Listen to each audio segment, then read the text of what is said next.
Hi, I'm Mintmai. Welcome back to my bakery. Woo! Good morning. Good morning. Actually, good morning is right. Even though it is not quite morning for me, good morning is right because I took a nap. I had a bento box for lunch and then I took like a 30-minute nap. I want to say it was 30 minutes, but it was more like 45. And I got up at 1. I want to say I got up 15 minutes before stream and I was like, okay, we're doing well on time. Taking a nap before stream is always dangerous and scary though, because it feels like you're so close. Like the moment you oversleep, it's over. It's so over if you oversleep. What was in the bento box? It was there was rice and there was a little bit of, it's like hamburg steak. It was like an assorted bento box though, from the grocery store. But there's rice and there's like a hamburg steak and vegetables and like egg. It's pretty good. And it was like, I want to say it was $11, $12. Not bad. I just didn't have time to cook today, so I wanted something quick and easy. But how are you? How are you doing?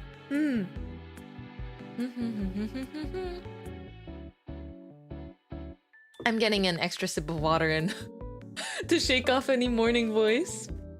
Yippee! I missed hanging out more. I think lately, I feel like, to no one's surprise, lately my schedule's been ramping up in a few different ways. But I really miss streaming more often, so I'm working hard so that we can get back to that ASAP. 2.0. You're doing well. That's good. Hopefully everyone had a good week. Anyone that's like traveling from, or I feel like traveling to and from conventions, I feel like now is the time where people are finally starting to like settle down again a little bit. 2.0. Fingers crossed. I'm really excited. Oh. My computer. PC-kun. How are you doing? Okay. PC-kun is like, I took a nap too. Madam PC. Sometimes she takes a nap. And by that I mean not me putting it to sleep, it just like freezes. I don't know though. It could also be because my mouse is running low on battery. But I don't think that's the case. Wow. I'm happy to be here though. Happy to be here and ready to draw. I don't think things will ever slow down for me. I think it's hard when it feels like everything is moving really fast because the truth is things can slow down. You know, they can, but it's very much a matter of, it's hard because I want us to think that like within myself, I can have a choice to like choose to slow down even a little bit and like sit back and breathe. But at the same time, it's very, sometimes you gotta do what you gotta do. You've gotta take care of yourself and you have to lock in. But that's just me right now. I'm in an interesting phase of time. You've got this though. You can handle it. I know things feel probably really overwhelming sometimes. And likewise for me, but yeah. We take it a day at a time, exactly. Good evening, Mintmai. Good evening to you. I was talking about how I just woke up from a nap, so even though it's not morning, I'm like, hello, I have morning voice, because you're the first person I'm talking to today.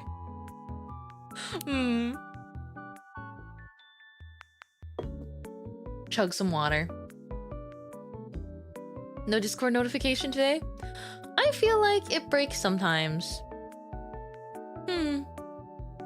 I will send one though. Thank you for the heads up. I might as well send one. Especially because I mentioned on Twitter, it was kind of something that I'd known for a bit of time, but was more confirmed with my schedule this week. After today, the next stream will be a week from now, approximately. I feel like maybe it feels like a big difference and it feels like a long time. But with my recent schedule only being able to do like two days a week, is hopefully not too different. I hope it will be worth the wait. I think we can do Zatsudan. We can do a just chatting stream when I'm back. And then we can play some games later. But it will be, it'll just be next week. And then we all stop smiling. No, it's a good thing. It's a good thing. I'm off for a good reason. It's like partly just like family things and partly just self-care, but it's positive. Slash positive. In parentheses, positive. So I hope instead of missing me too much, it feels more like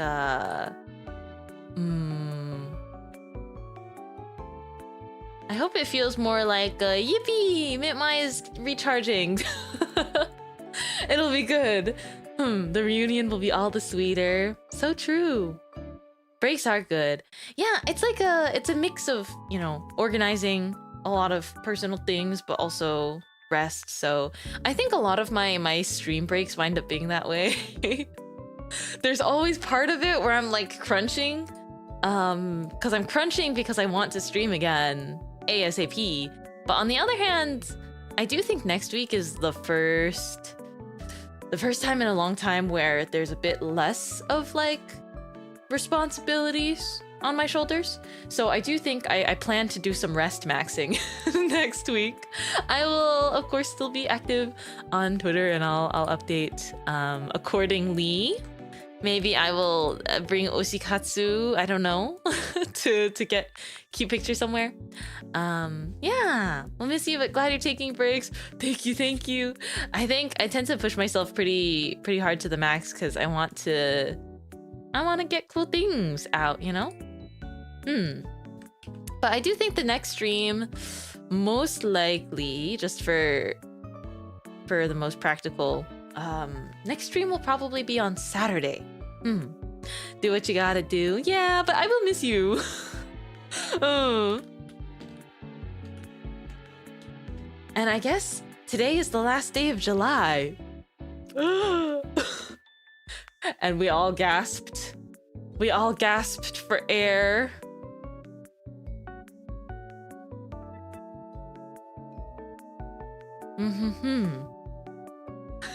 Dot.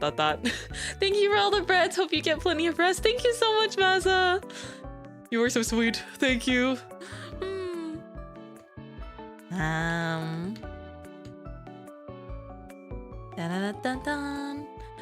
We'll miss you too, all the flower friends sing in unison. It's been an eventful July though. Even though it's the end of July, I only decided, thanks to you, I suppose. Thanks to some people, I only decided to join Art Fight in like the latter half of the month. And with my crunch time, with my crunching, it ended up being still just a really fun month and kind of cool artistic challenge. So I'm happy with that. Although no matter what, whenever I do Art Fight, I'm sure my initial reaction is still like, I did less than I wanted to. But that's just an unavoidable artist thing, I think. Is it joy to fight you? Can we take that sentence out of context? Can I please take that sentence out of context? Please. Can I please take that out of context? Please. It's such a joy to throw hands in such an honor and a joy to throw hands in the realm of artwork. How wonderful, how fantastic. Smiles. I do feel mournful that I cannot revenge every person, but I'm just like, wait, but I want to. I'm still being very unrealistic even right now. I was like, I'm confliction. But art fight, wait, does art fight end at a certain time zone? Am I cooked? Is it going is it going to end at a 1 day and 20 hours? I have more time than I thought. Woo! I thought it was like tonight at midnight, and then I remember the world does not revolve around me, and the time zone is in fact not always my time zone. Nice. Let's go. Well, I mean, that doesn't change too much though. On my end, I keep thinking that I'll have time to sit down and unwind and do some art fights off stream, but it winds up being just too many different things. Everyone's cramming their last attacks, Nessie included. What do you mean my world revolves around you? Sheesh! Slides you $5 under the table. Thank you for your service. I pay people to fake flirt with me. Yep, that's the lows that we're stooping to. Naturally not, but imagine. Actually, if that was a service that was available. I don't know. I feel like by default, I don't know if I'm great at the whole flirty thing. It's been a I can't remember the last time I've tried or thought about that, so although I do think that I'm sure I can find some really, really cringy receipts. I remembered in like high school, I thought it was super, super subtle. I always thought that I was one of those nonchalant girls. I was like, oh yeah, I'm nonchalant and I'll make it super not obvious who I have a crush on. Like I'm gonna make it not obvious at all. And then all of my friends knew before I did. Or all of my friends knew before I realized that they knew. And they're like, oh yeah, we've known for the longest time. You are so obvious. And I was like, okay. So I should explode into dust particles and kind of fall to the floor by work of gravity, and you should sweep me up with a dustpan. That's what my friends were telling me. Oh my. You don't think any of the cute VTuber girls that flirt with me need to be paid to do that? Oh my gosh. Yeah. You think they like me? You think they like me for free? That's crazy. I just get so shy. I get so shy. So the flirting, it happens. It happens with some friends, really depending on just like the dynamic though, because I certainly don't flirt with all of my friends, but there's still like the aha, you're so beautiful, rose in my mouth emoji. There should be a rose in my mouth emoji. That should exist. They should make it a thing. I saw that they made the flushed face emoji real, which is great. Dun, dun, dun. I don't have it though. I have an iPhone, unfortunately or fortunately. I don't know. I think it's just whatever you prefer. But for now I have an iPhone. And I haven't updated like the software in a really long time. So I'm about like 10 iOS's behind.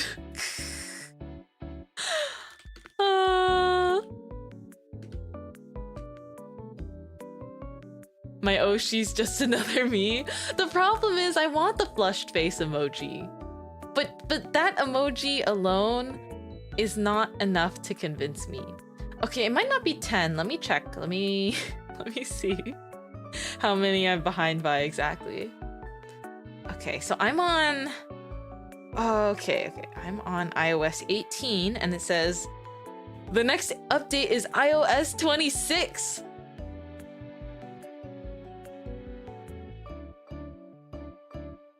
Twenty 26. Oh, They made an iOS update that made face tracking worse? Why would they do that? I mean, I don't think it's... Is it because you think it took up like too much power from the phone? I'm so curious.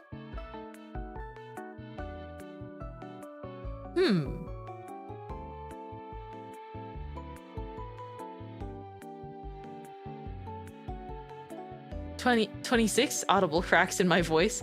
Yeah, so I'm on 18 and they're on 26 now for iOS. Oh, there are some comparisons. Fascinating. Was it like VTuber specifically comparing some of the tech? I'm curious. I like how my camera works just fine. Although I do think depending on... I feel like things just change anyways, but typically it's for improvement, no? That's okay though, because I'm so behind and I have automatic software updates off. I'm past it. Maybe not on my streaming camera. Should I check?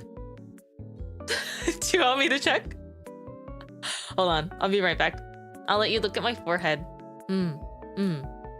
I guess I'm checking now. Let's find out together, shall we? Let's find out together if what iOS my streaming camera is on. Merp, it's still 18.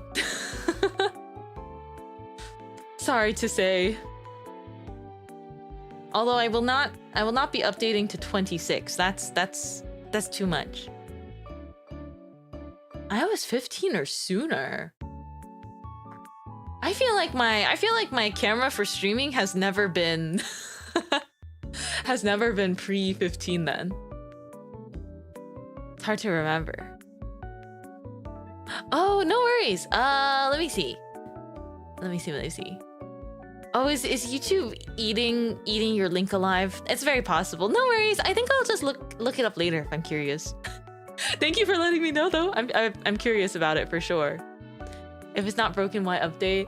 It's possible that face tracking technology that is too good could potentially just be like using too much resources for something that's the size of a phone, right?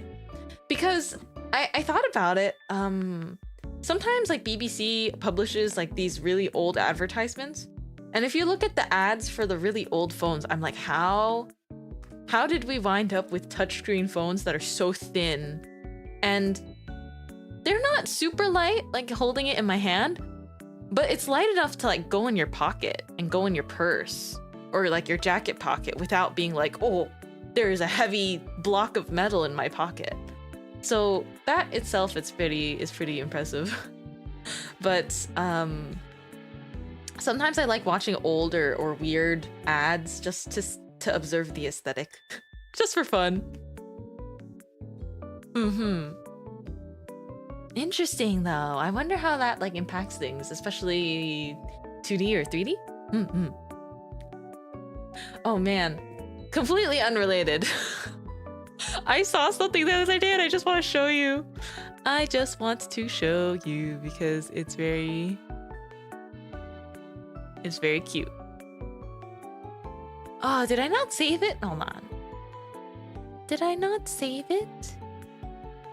I would like to think that I saved it. Hang on. I'll find the tweet.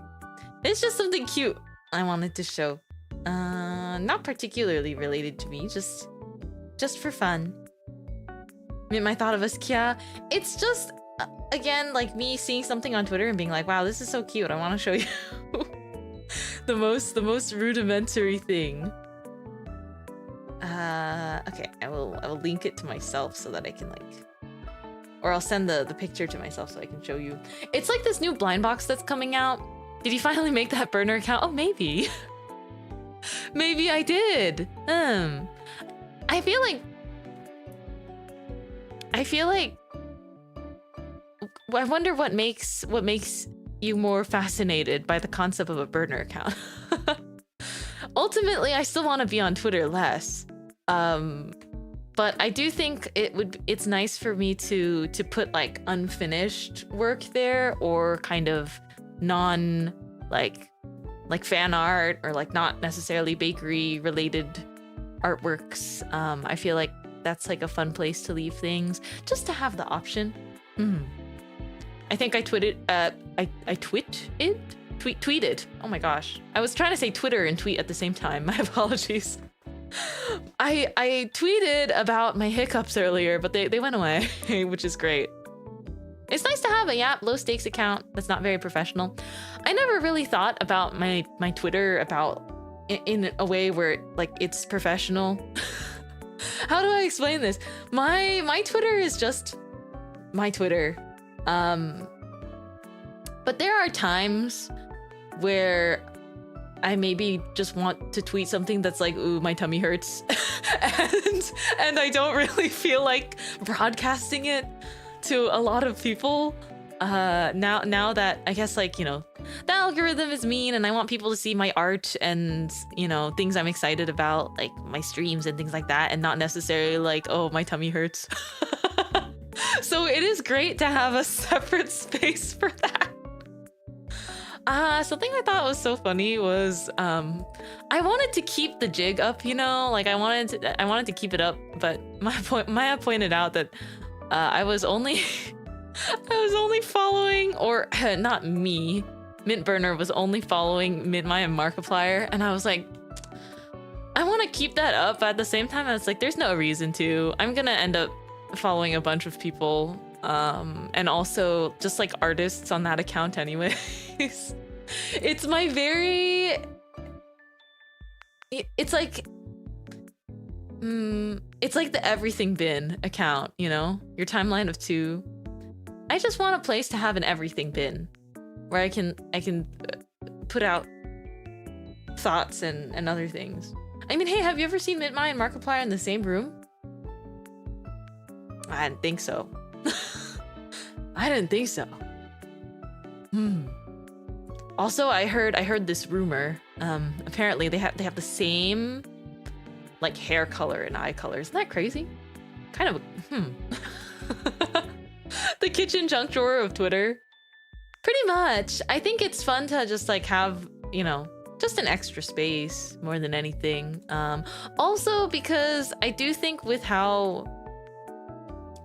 Twitter's media tab works, I feel way more like hesitant to like spam certain pictures or like screenshots of like fun things I see, or like quote retweet things I see. I'm mostly hesitant about it because it's just like, you know, I don't think too hard about my Twitter. It's my personal Twitter, but I still want it to be mostly things relating to the bakery and things I want our friends to see directly.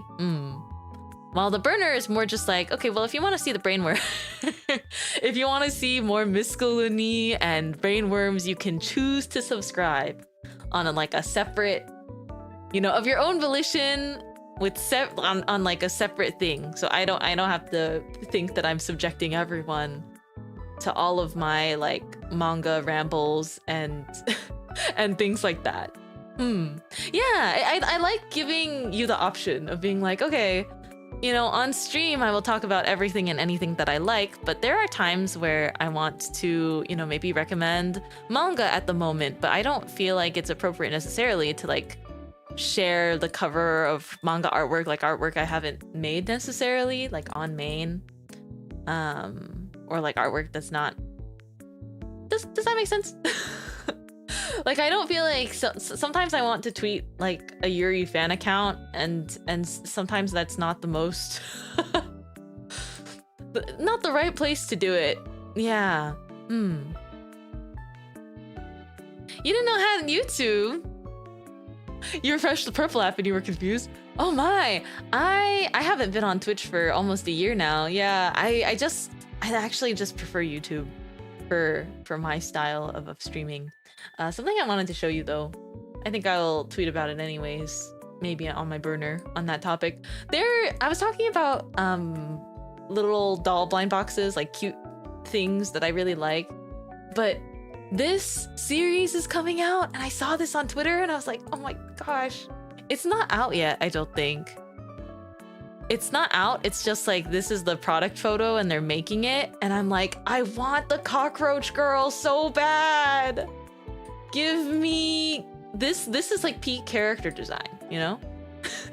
You might not believe it, but a cockroach gal with like an eaten apple core pin is peak character design.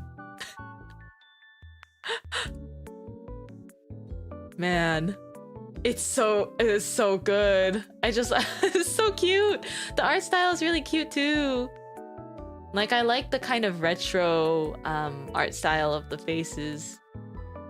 Bottom left for you. The bottom left, I didn't get even a good look at all of them. Like, my eyes immediately zeroed in on the cockroach girl. Those are some big, okay, those are her antenna. Oh, this is cute. It's like very classy sort of outfit design, elegant. I just, like, out of all of them, I specifically want this one, but the problem is it's a blind box, so I can't do blind boxes. I can't. I got like 2 blind boxes recently just to test my luck, because there's only one thing in the whole series I really wanted, and then I didn't get it, and I was like, right, I should never go gambling. This is why I should never ever go gambling. I could cry staring at her too long. It's just like the glasses, the apple, the tie, the long like maid dress with like the black maid apron instead of a typical like white maid apron. She's perfect. And she's a roach. Oh, so cute though. The only cockroach that I would personally enjoy to have in my room. We all co-open the box and give you the roach one. I mean, they're just really cute and very sweet. Thank you so much, 404, for the akasupan. I swear my heart rate spikes when I see. I'm not used to it. My heart rate spikes when I see the really bright red color like out of the corner of my eye. Cause I'm like, oh my gosh, emergency, what's happening? Holy cow. No, there's no message or anything. I do really appreciate your support, 404. Thank you so much for enabling me. For enabling my bakery. I appreciate it so much. The cockroach doll might get me sick. No, she's just cute. I want cockroach daughter. She seems sweet.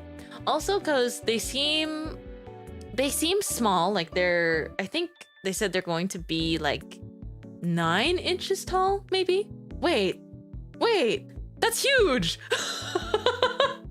Oh my god, I said that out loud and I was like, hold on a second. I misunderstood. Wait, let me get my ruler out. I have a ruler. 3 fairies tall.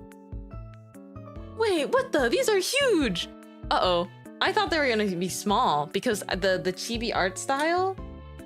Because I thought the chibi art style, I thought they would be like I thought she was gonna be tiny, like 4 inches tall or 5 inches tall, like a 1/12 or 1/8 scale doll. They're big! It's 8.7 inches, including the head, is what they said on the product description. That's huge! Oh no, wait! Dang it! That means I probably can't get one. I mean, I'll think about it. But that's a really big... that's a really big doll. Like, not huge, but much taller than I was anticipating for the art style. Gigantic roach girl silhouette in the corner of your room. How much is that in centimeters? Oh, I got you. Oh boy. So it's 1/6 scale. But let me quickly convert. It's 22 centimeters. I was hoping that she'd be tiny. Oh man. I was hoping that it would be like a palm-sized cockroach doll. You see where I'm going with that? Although I suppose they do look like nicely detailed, but I thought it was gonna be like maybe the size of my hand maximum.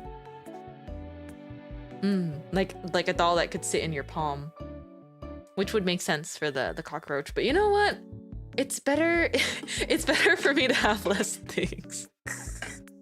I ordered clothes for a doll that I have, and I was very excited. I'm very excited about that. I will do a photo shoot when they are here, or we can do a hand cam later, but they probably won't get here for a while. But I just saw it and I was like, it's so Mintmai core. It's so Mintmai core. I need it. I need it.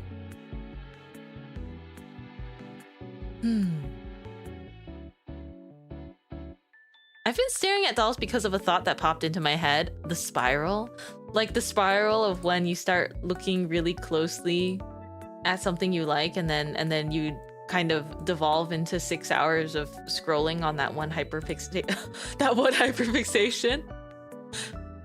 Your cat walked on your keyboard? Awesome. Thank you so much, kitty. Oh, you know what it is? When I was a kid, I did have a doll, but they didn't have dolls that were like this. You know, they didn't have like anime style dolls. I like Barbies and such, but I feel like now as like a grown-up, when I see these like anime art style dolls that I like in so many varying like styles, and people even do custom ones, it just makes me so happy. Also, hello cat. I'm gonna summon everyone's cat. I saw some people, they like have multiple of these like collectibles and they just all put them on one shelf. And I'm like, dang, that's so cute. When I was in Japan, I actually went to a doll supply store, multiple of them actually, and I had to try really hard not to buy anything. Everyone has to stop me because they're very cute. I can't be doing this. Certainly not often. I prefer having, I guess, fewer dolls and more clothes to change out for them, because I lie to myself and say that it's technically useful and productive because I can use them as pose reference. I do have good self-restraint lately, though, I will say. But look at this. She is from Blind Box 2. But like, this is hook, line, and sinker. They are trying to get my money. Look at her ears, they're biscuits. They're trying to take my money. They're trying to rob me personally. It is though. I think that is good pose reference, right? But I can't use that to justify getting more than one doll. That's the problem. That only keeps working until it stops working. Take my money now. Found their target audience. The target audience is always me. That's what I learned with cute things. Look, she's from the same series. Isn't she cute? Man. I won't be showing like every single one from these Blind Box series, but I'm so cooked. Oh. Dang it. There's another one too. There's like a separate series that also has... I like that you coined the term like insert your name here bait, because that's exactly what's happening.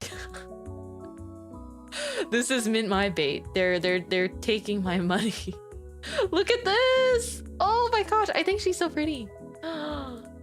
It's dangerous. This dangerous game. I won't. I could, but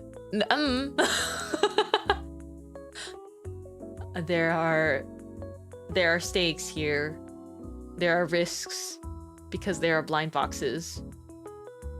But like, are you kidding me? Are you kidding me? The outfit's so wonderful. Let me see if I can find the name for this one.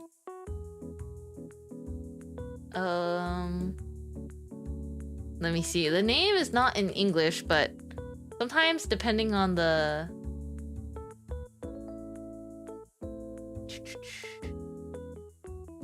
Depending on the store, sometimes I just get it from like... There are like these stores that have online... Like online shops. But they're based in Japan, and then they also have access to dolls like released in China and other areas. Although searching it up by name is not yielding me good results. Hold on. What is like the actual name of this series? Okay, I found it. This is what it is called, like actually copy paste. So I'm not just showing you without the source. I found the tweet that this store, and if you're curious about one place I get doll stuff from, it's Noko Doll. It's not cheap though, FYI. I do think something to be careful about these days is because when you get doll stuff, it categorizes oftentimes as like when you proxy buy it from overseas, it'll categorize as like a toy. And because it categorizes as a toy, because of like customs changes and things, sometimes they will seize and check those packages. So there are HTS, like just look into HTS codes. Like HTS, you want to look into HTS codes, which stands for Harmonized Tariff Schedule. And I know it's overcomplicated and we shouldn't have to do this. But if you're using a proxy service like Bai, after your packages get to the proxy like storage warehouse, you can change the HTS code yourself, like through your account and through the website. So what I did that got my packages to me, even though there was like some standees and collectible related things, what got my packages to me that had like more like collector's merch that I was worried about getting labeled, like mislabeled or labeled as like a toy and have it like seized. Especially doll things are kind of more risky these days for whatever reason, because they assume it's like for kids when these are for adult collectors. You just have to, you can type in the name manually, that will appear on the customs sheet, and you can say like for adult collectors, and then they're most likely like, you know, your package probably won't be withheld. At least in my experience recently. These things are always changing, and I know it's hard for people that collect figures or, you know, like dolls like me. And it's like, if you look at these sorts of hobby niches for long enough, you will know very, very quickly that these are not for kids to collect. They're very much for grown-ups that want to spend their money on cute things. I was very tempted to also get this they have like little storage shelves for clothing, like doll clothing, but I feel like I'm not organized enough yet to do that. But yes, I will say that I decided to spend money on one outfit for my doll, this one. So I got not the doll, but the clothes. Thank you for the tips. I got you. We gotta look out for each other, you know? Because these things are complex and they shouldn't have to be. Oh, it's so Mintmai. You see why I had to get it? You understand why it was not optional. They got me really good.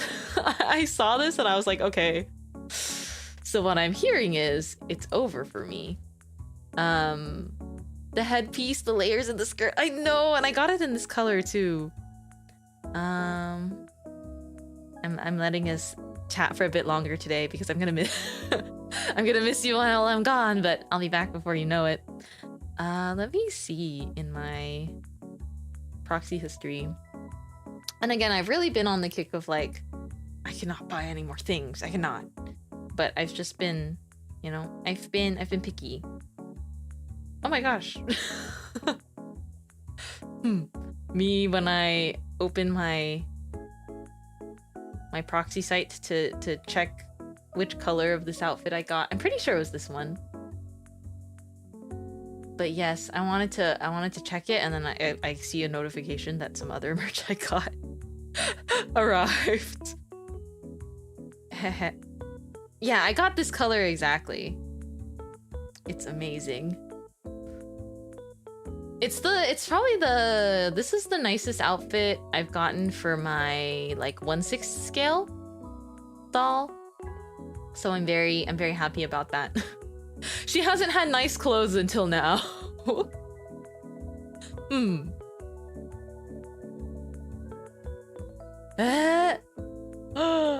I've been daydreaming about Itomelo dolls, so now Oompha's been holding my hands and showing me doll brands. Whole new world opening to me. Oh my gosh. That's so exciting. Like, custom OC doll sounds so awesome. I'm still thinking really, really hard about like a custom Mintmai doll one day. The thing is, I only have 2 dolls, but either of them could easily be made a Mintmai custom doll. But I'm conflicted, and I just don't think I want... I don't think I want to make my current dolls into like one that looks like me. Although one of them just already looks like me, but I don't think of her like as a doll of me, if that makes sense. But she looks like she's literally related to me, to be fair. She has brown hair and brown eyes, or like black hair and black eyes. Don't we have a Mintmai doll? We do! We have my 1/12 scale, the one that I commissioned. We do have that one. And she's adorable and wonderful. But she's very tiny, and I want to make like a Mintmai outfit for her sometime. But I think my sewing skills, her arms are so small. She's Obitsu 11 size, or aka like 1/12 scale of like a I guess a person. She's teeny tiny. So she's actually a palm-sized doll. She's as big as I thought the cockroach doll was. I was gonna say, do you sew at all? I used to, and I kind of fell out of it because I stopped having time to sew, and I also stopped having like, I guess, reasons to sew, because I would sew clothing for my plushies. It was a hobby of mine when I was a bit younger. It was one of those hobbies that was like, you wouldn't expect like a high school student to like go home and sew a dress for her plush bunny, but that was a genuine hobby of mine because I think my interest in fashion and things like that, they've been pretty consistent over time. So I also sewed like a kitchen apron for one of my like teddy bears before. Like, I would sew them little simple clothes, but it was always like super basic stuff. And sometimes it was with like used clothes that were not in condition to like donate either. I would like cut parts of the fabric that were still like nice or usable, or if there was like a lace part, like I would just like cut that and I would like reuse materials that way. So I liked thrift flipping things like into toy size clothing, because I never got into sewing like full scale, you know, clothing that I could wear. I think fabric can be very expensive, especially if you're getting like literal yards of it to sew yourself something. Although I did sew my friend's whole Halloween costume before. And I didn't have a sewing machine, I sewed it by hand. And I remember telling myself, wow, I'm never doing this again. Because I guess I hadn't thought about just like how much more work hand stitching something for like human size is. It wasn't like too difficult though, because it was more like, it was just like as part of a costume. But yeah, it took me like 12 hours because I literally just had a thread, one needle, and I sat on like my bed and I just like stitched it by hand. And I don't even keep in touch with the person I sewed like the Halloween costume for, just because I'm not super, you know, I'm not super great at reaching out, but we haven't talked in a really, really long time. It's just one of those. Of course, I remember her very fondly. I say that as if she's senpai who's like gone off somewhere else, but it is true because she moved. But we were friends in college and such, and I remembered sewing. Sewing my handmade witch hat atelier hat to like 5 hours. Witch hat atelier hat? 5 hours for a hat. Wow. I guess the thing I was sewing was like much larger, so like 10 hours to 12 hours. I don't remember exactly how long. I just know I did it for like 1 entire day.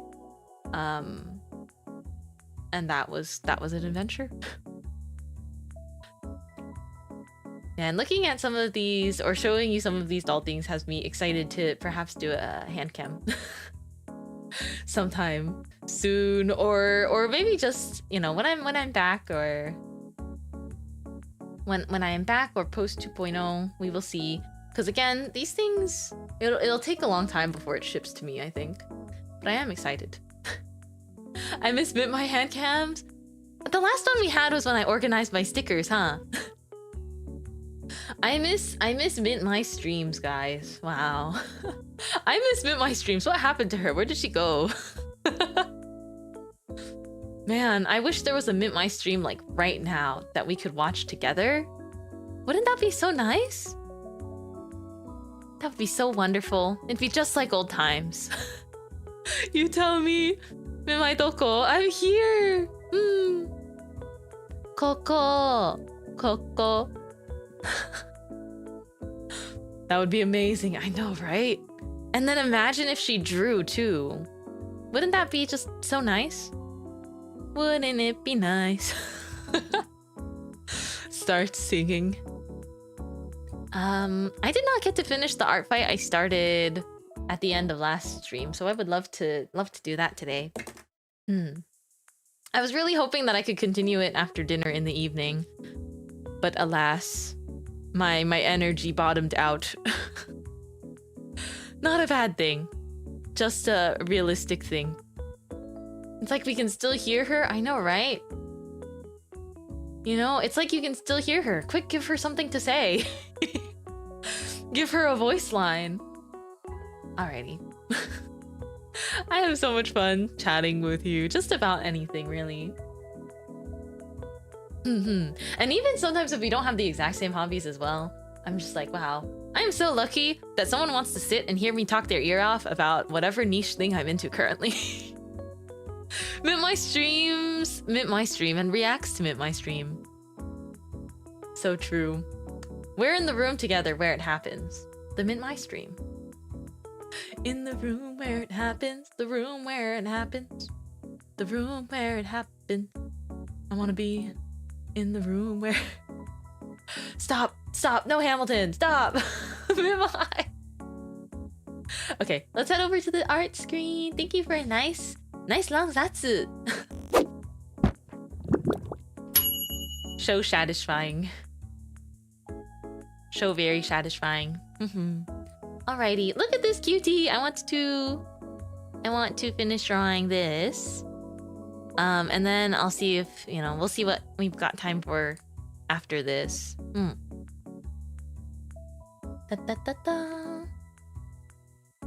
But I feel like it's very cute. I also drew my first cool S. To review, I know how to draw a cool S now, thanks to chat. So, to show that I've retained the knowledge that my wonderful senseis have taught me. Oh, look at that. Oh, wow. Amazing. Incredible. First try. First try. Your very first? This one was my very first attempt at drawing it properly. I used to think for whatever reason they were drawn like... Wait, what was... I can't even do what I was doing last week properly. I was trying to draw it like this. Because I didn't know how people drew them. But yes, now I've learned. I've been initiated into the cool S inscriptions. I got onto the topic of that because I was trying to write the 13 on this, and like the 3 was just coming out all sorts of wrong.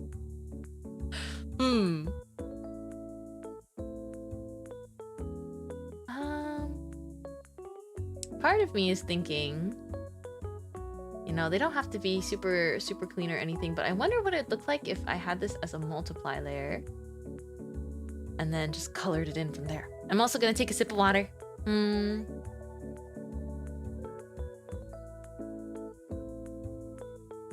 You should hydrate too. We had a long chat.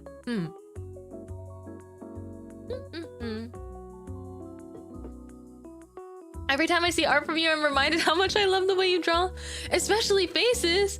Oh my gosh. Thank you so much. Oh yeah, multiply layer is the way to go. I think it'll be cute because that way the sketch line art, it's like still pink.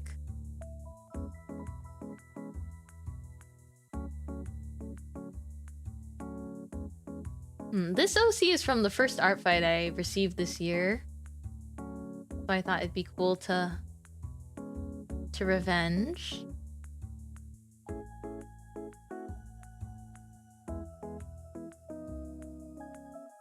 I do feel like with art fight, it's like, depending on time, sometimes your cleanliness or the style's just not going to be consistent.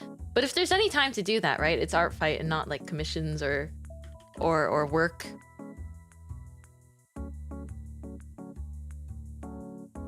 Something that's really just people having a good time. 'Cause I'm having a good time. Don't stop me 'cause I'm having a good time. I'm having a ball.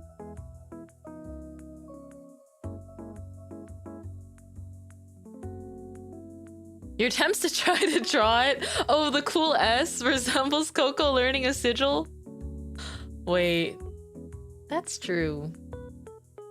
I mean, Coco, I feel like so much of Witch Hat Atelier... Oh, I can gush about Witch Hat Atelier. I know the anime's not airing right now, but if you haven't seen it, you've got to.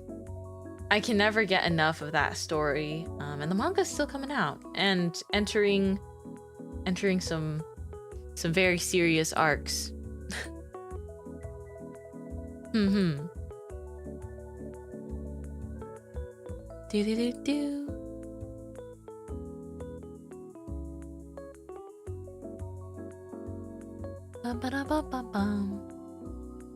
Every time I join the mid-art stream, my socks are blown off. I'm so glad. It's very fun. It's very fun for me. I do think streaming art is one of the times where it's like I lock in the most on streaming art, if that makes sense.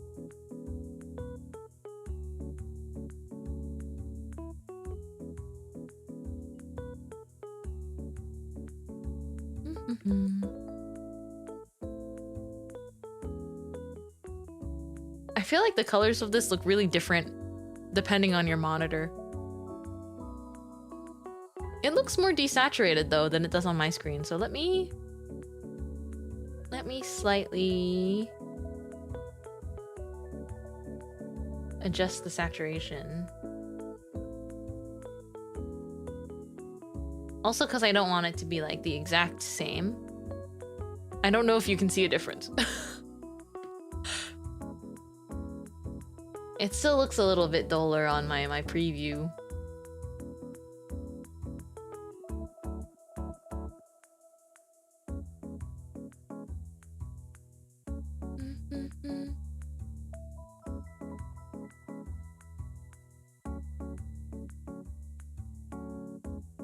The little tongue.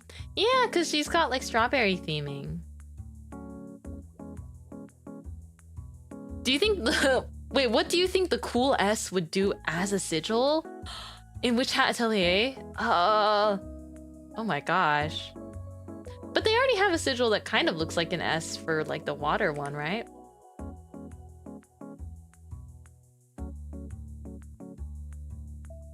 I think I made it a little bit too pink. Oh no, it doesn't retain the... I can do this.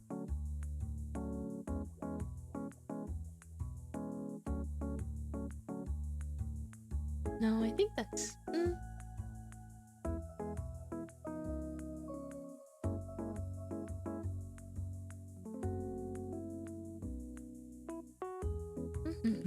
Just under the fingertips and the palms would be a bit lighter.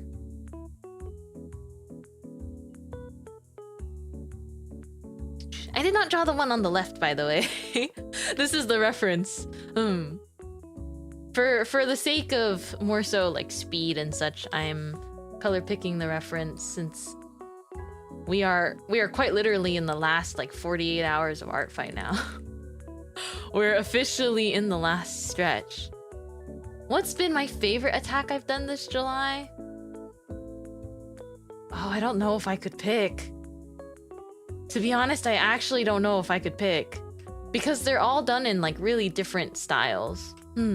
So I think from someone else's perspective, there might be a more easy favorite. But to me, I cannot pick a favorite because I just kind of tried different things with each of them.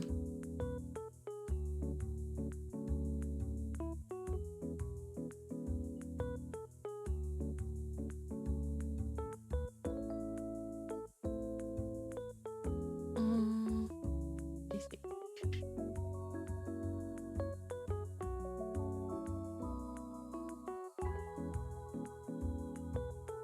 I'm actually not sure if I should keep the shirt design or if I should try something new. Let me look at my art fight page. Let me see. And look at their OC. You like the chess, Yuri? Heck yeah. Was that just a Yuri bias or?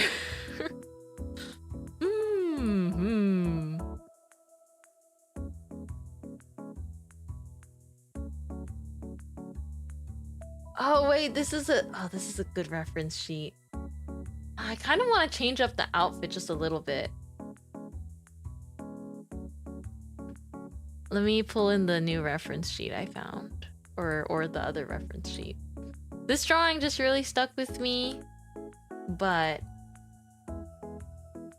there's another reference.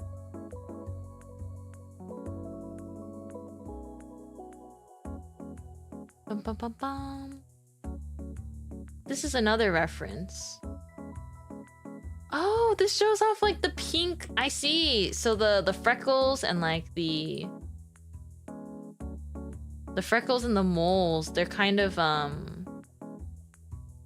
they're like sparkly pink. Wow, that's cute. The freckles. Yeah, I noticed the freckles here, but I do think this reference sheet provides a lot more context to the character too. Okay. I hadn't added some of her scars as well yet, which I will. But I'm currently deciding. Let me see.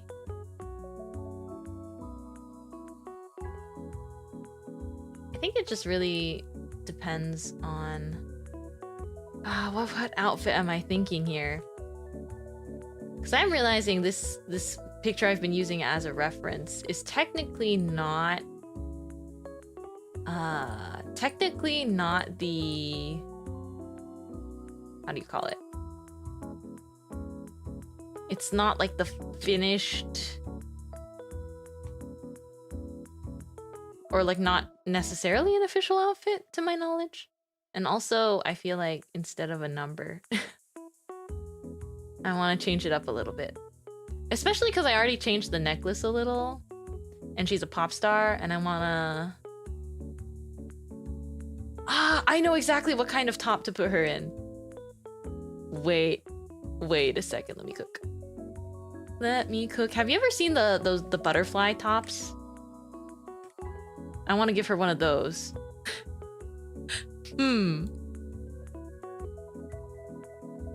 Let me look up a reference really quick. I knew you were gonna draw that one. I feel like any oomph who has ever been into K-pop knows this top. I'm not saying that they only became popular because of K-pop, but it was like one...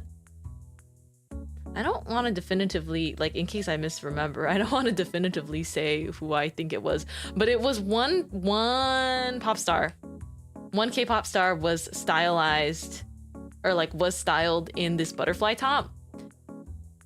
And then like so many wore it afterwards. It just became like a very popular trend, the butterfly top. But I do think it's a nice... Like, it'll look really cute with these pants anyways. We'll stick to the sweatpants. Oomph drew their idol OC in that. I love it. It's in my memory forever. I feel like if you've got an idol OC, you can have so much fun with their fashion. Like, I don't make the rules, but I think it's pretty awesome that you get to...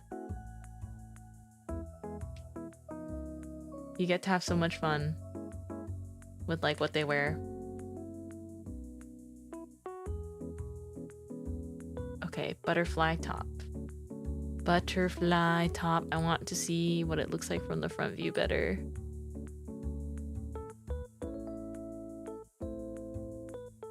Bum, bum, bum, bum, bum.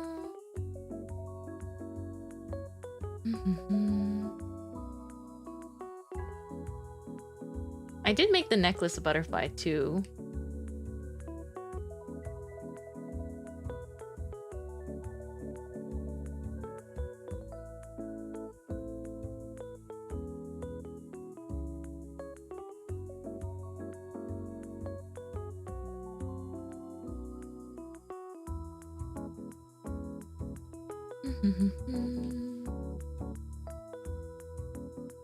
Let me draw the butterfly top first and then...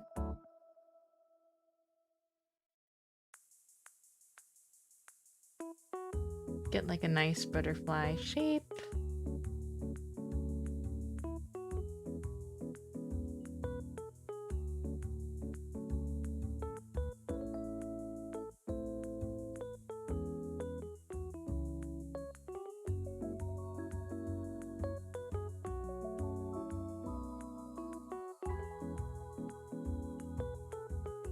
Cute. I'm glad you think the art is cute so far. Are we going to have a belly button moment? I think so. I think so. I think this OC calls for a belly button moment.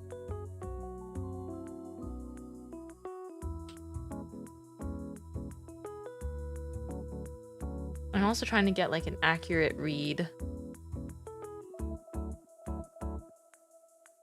on body type, of course. Just from this reference and also the drawing above it.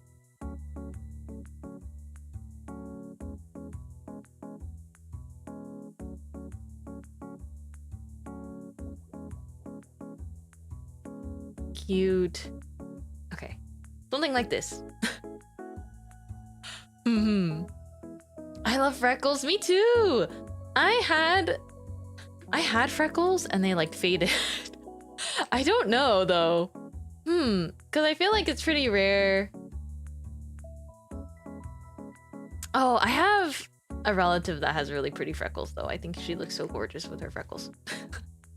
But I feel like it's still not super common to see freckles amongst people in my family. It's just not all that common. I think I will do the butterfly pattern like on another layer.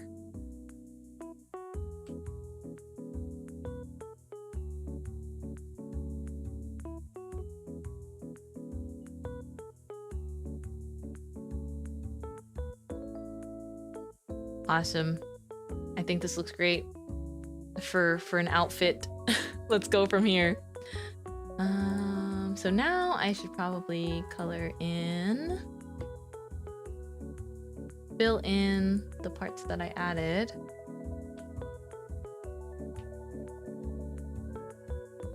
Opacity.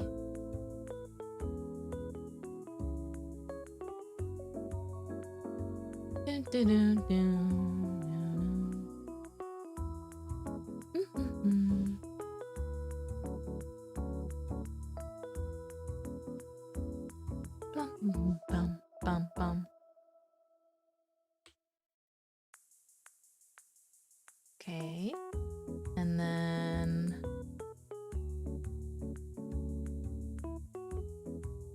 just get this. Her eye color has more brown in it. There's like a label here, eye. I think that's like a highlight color. So I'll be sure to use that too. Let me see, 1, 2, 3, 1, 2. Okay.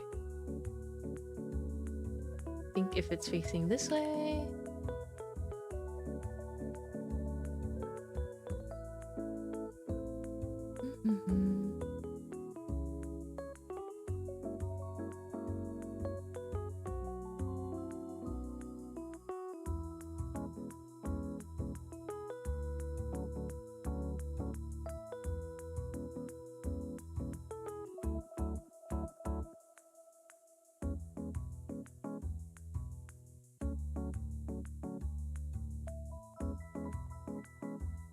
I think that placement looks relatively correct. I'm gonna adjust it a little bit because I see where the collarbone is.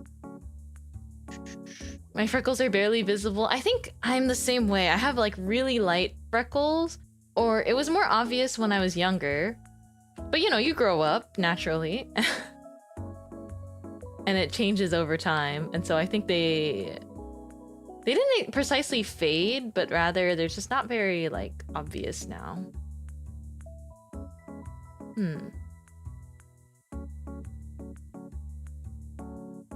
Do you know the lore about her scars? Good question.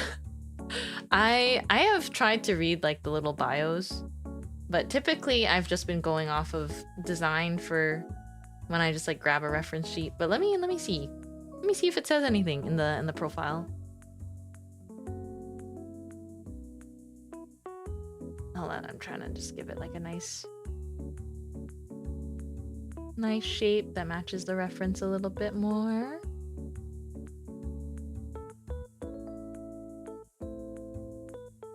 Let's see.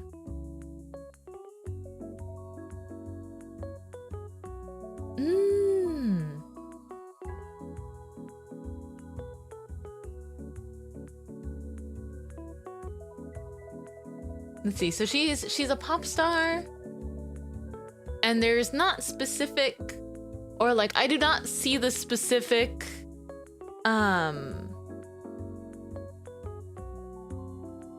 yeah, I do not see specific information on the backstory there. On the character's art fight page, I don't see any info about it, but art fight indeed. It is that time. It's the most wonderful time of the year. Start singing Christmas music, like belts into Christmas music.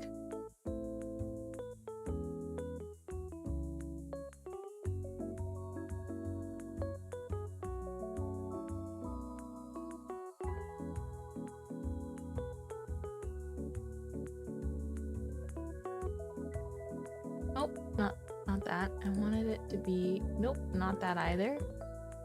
I'm trying to figure out how to... I guess I can just do it manually. I want to have...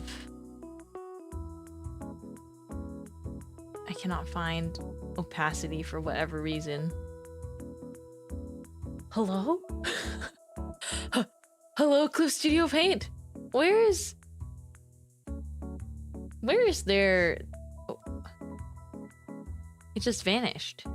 I don't have an opacity slider on my eraser. Is this... let me see. View... wait, no. Window... Tool details. Where? Here we go.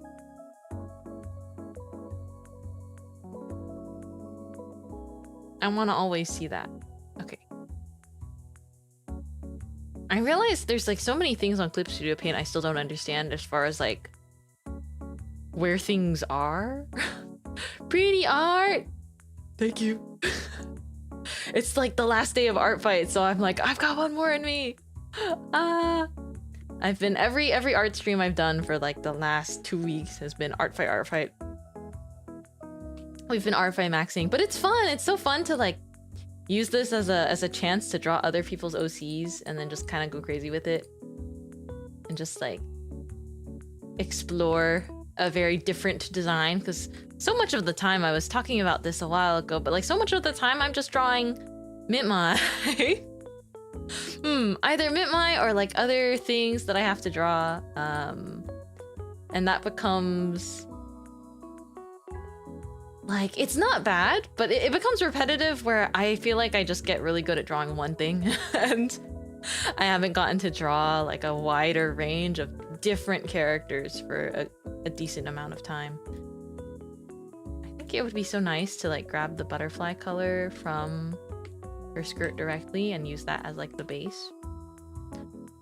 I do think that these butterfly tops, they have like the straps that go around the back there as well.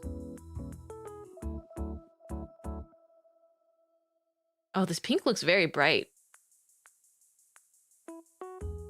I will decide how I feel about the pink.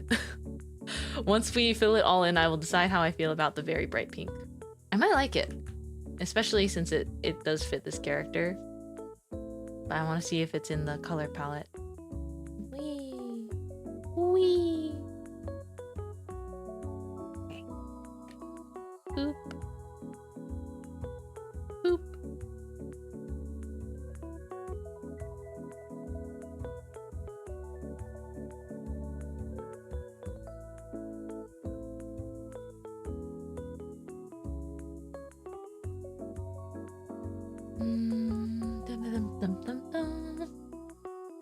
Last second scramble.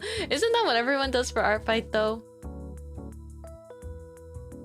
It's because art fight is really, I mean, in the end it's like purely like, oh, we can challenge ourselves. Or that's what I personally think you can get a lot out of with art fight. It's like we're challenging ourselves to do something different from usual, or to just like draw as we see like cool designs that we like, and it's very free that way. It feels very free form. So I like that part. Okay, let me see if I can get this this pattern down for the top. Butterfly patterns are so hard though.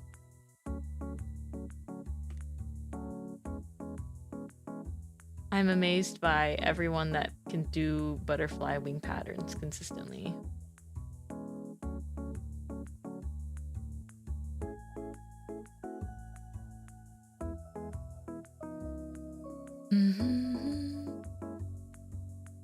I feel like if I had a character I needed to draw super frequently and they had like a butterfly pattern on them, I'd have to figure out a shorthand of some kind. Like some kind of simplified version. But right now, because I barely draw butterfly wing patterns, I'm finding myself having to just like squint really hard at my reference.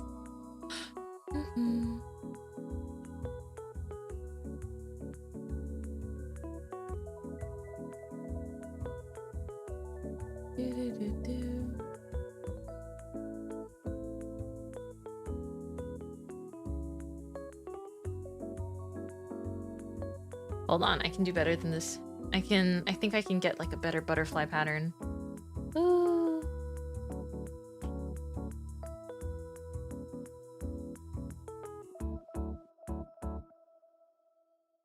You've just got to wing the wing pattern out, I'd say. We're winging it. We're literally winging it. Ba-dumps. Drum effect. Alright. We got this.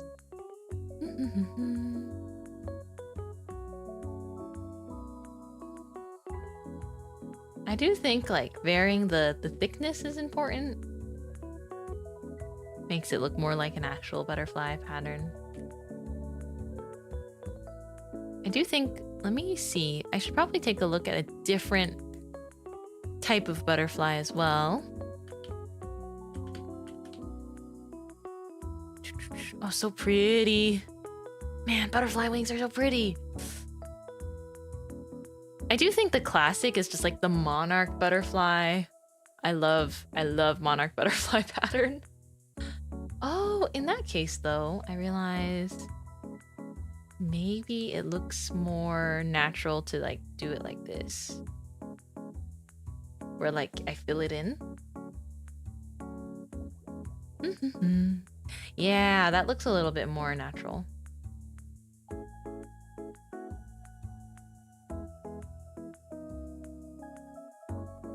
I wonder how nature decided, like, okay, let's just make a super pretty... let's make a super pretty bug, and then let's make the other one... Actually, a lot of bugs are very pretty. Like, I tend to be someone that fears spiders just a little bit. Not really serious arachnophobia or anything like that, but I do get scared if I, like, you know, I don't want to see spiders generally. Not close-ups of them or anything like that. I just don't handle it super well. But I do like the peacock spider. I think that they are so cute. And I like that they do a little maraca dance. If you've never seen videos of peacock spiders and people have made edits of them like holding maracas in their hands to do like the little mating dance, it's very cute. And I never thought I would have a day where I call the spider cute, but I do think peacock spiders, they're adorable and they're also like so tiny. Butterflies are cold-blooded, so they can't fly when they are too cold.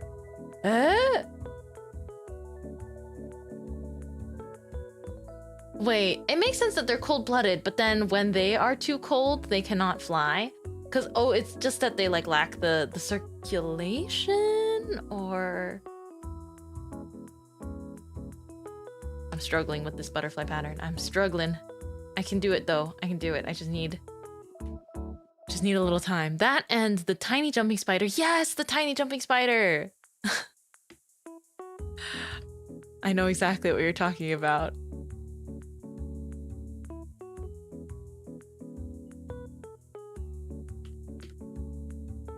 Jumping spiders. I think peacock spiders are a type of jumping spider, I want to say.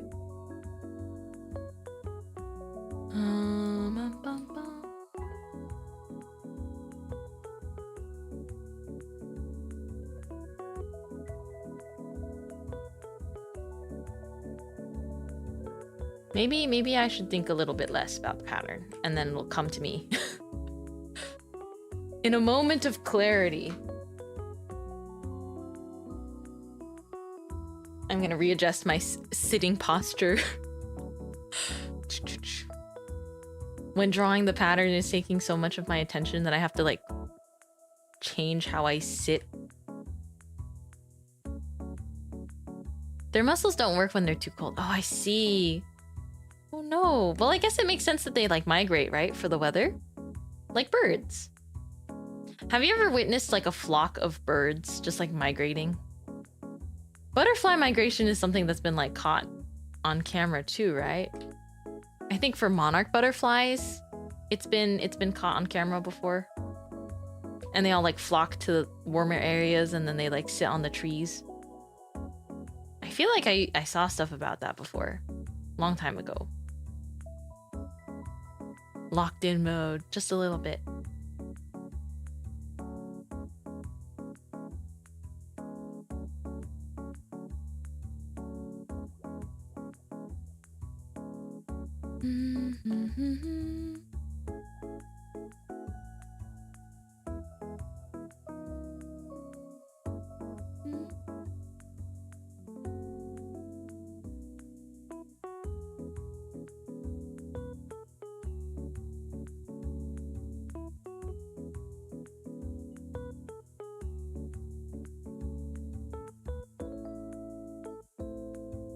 It's not perfect, but it is better than whatever I was attempting before. Okay, here we go. Yay! Monarch Butterflies flock to one specific forest to lay their eggs. Ah, that's what I'm remembering. Yes, they do that. They have like the... It looks so crazy because the trees, they turn like orange. I saw a monarch butterfly like when I was in kindergarten, I remember. I saw a monarch butterfly before for like the first time in person, and I remember getting so excited about it that I missed the it's like the recess bell where you're supposed to go back to class after everyone's like out for recess. I was so excited about looking at the monarch butterfly that I didn't hear the bell, and then I got in trouble for not going back to class. My teacher was just standing at the door like waiting, and I was like, okay, but there's a butterfly, and like it is my first time like seeing that type like in person, so you have to understand, surely there's an exception here. This is not time for class. But of course. I didn't get in like intense trouble. It was just like, be sure to listen for the bell next time. But I just genuinely didn't hear it. I was like so enamored. That looks cute. I think I want to add a bit of a gradient too. Ma'am, sir, I am studying the butterfly, therefore I am in class. So true. I should have said that. I think if you called your teacher ma'am, sir, though, I think you would have other problems. You would get in trouble for a different reason. Ma'am, sir, what did you just call me?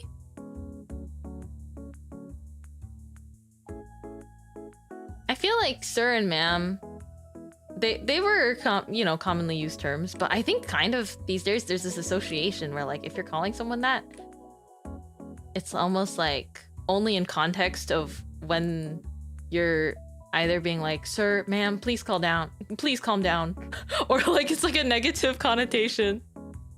Although I think ma'am is like, it depends on the context. Everything depends on the delivery,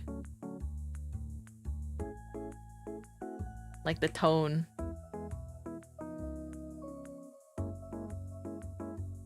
Ma'am, sir, we need a different term to address people politely.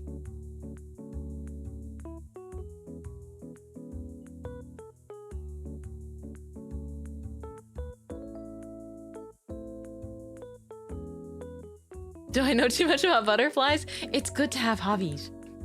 That's the thing. It's cool to have hobbies, and it's great to be like, there's something that I've enjoyed putting research into.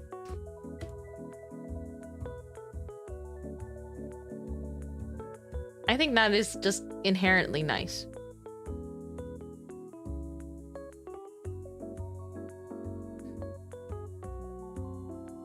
Welcome to Jollibee. May I take your order?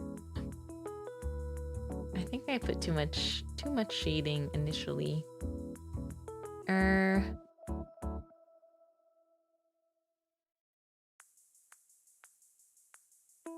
maybe I don't want to shade the top just yet. Let's start with flat colors. Keep it approachable.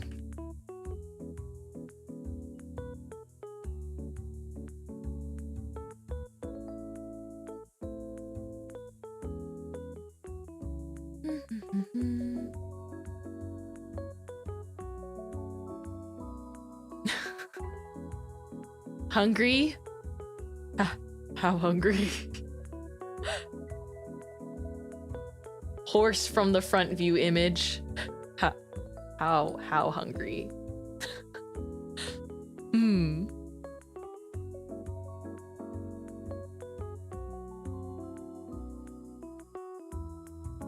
No, you should eat. You should eat. What do you mean? What do you mean because a number told you not to? No.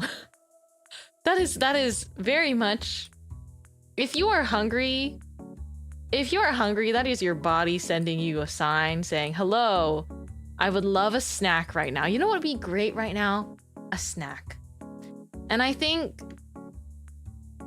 when it comes to stuff like that, it can get really complicated, and you know, it depends on who you are, but it's not unnatural to struggle with these things sometimes. But food is just one of the... Food is like what fuels you. It's what keeps you alive. And so when you're feeling a little hungry, I think there's no like metric to say whether or not you deserve to have a snack. I'm passionate about that. But I do understand it can be very complex and even like a sensitive subject for many. So I definitely like to approach it in as respectful of a way as I can, but it's not easy. You've got some almonds right now. Almonds are good. Nuts are a great snack. But definitely, like, I think if you feel hungry, just eat up.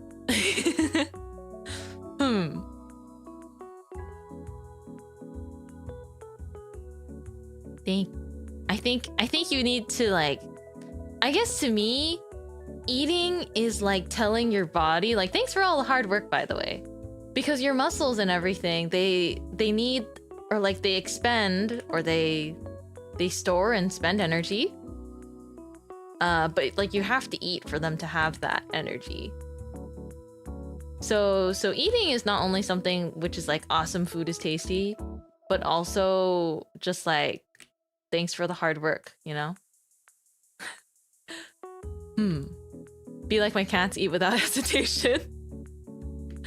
Depends on the cat. My friend's cat. I have a friend that has a cat who's like a just picky.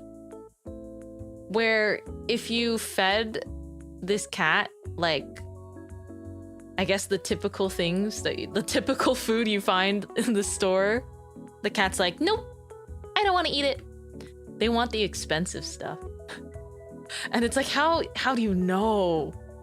Like, can you taste that much of a difference? My cats are not picky at all. I think one of my cats gets food that's kind of like better for his more sensitive tummy. But he eats it as if he's like never tasted it, like every single day. Because there's only one flavor of that food, but it's like good for him because he's an IBS king. So, but he eats it as if he's like never ever tasted the flavor of chicken in his life. And I'm like, this is the exact same can that you had last night and the night before and every night for the last year plus. And he's like, oh my gosh, delicious. I've never tasted anything so delectable before. I think he's a real gourmet in that sense.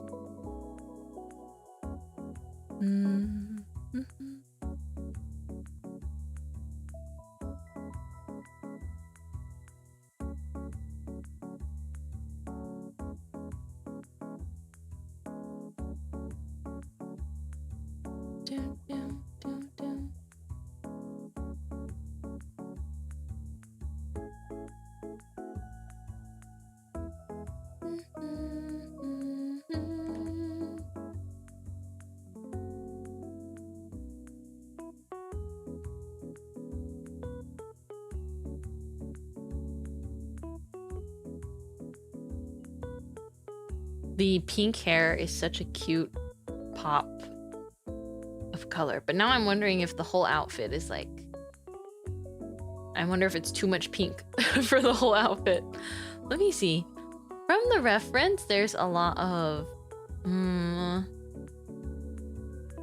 like white accents in the outfit too. So I'm wondering what happens if I make the pants like a cream color instead. Maybe like this reference, I kind of liked that sort of color. Where it's almost like a cream. Bum, bum, bum, bum. Yeah. I haven't heard of the Walton Files. What is it? Is it a show? Or like a movie? Something coming out?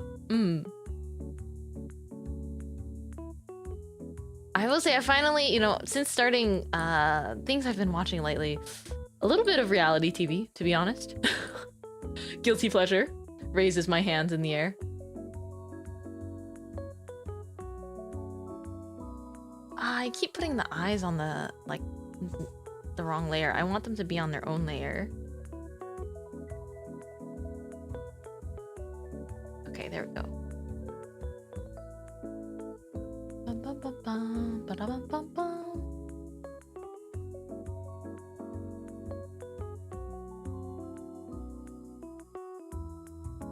Eyeballs.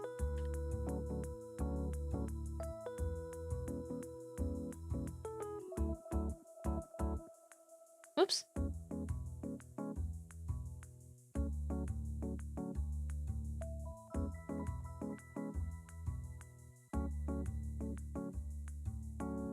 Dun, dun, dun.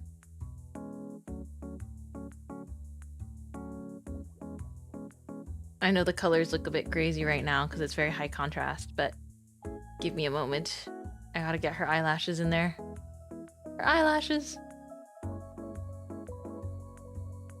Dun, dun, dun. Let's see.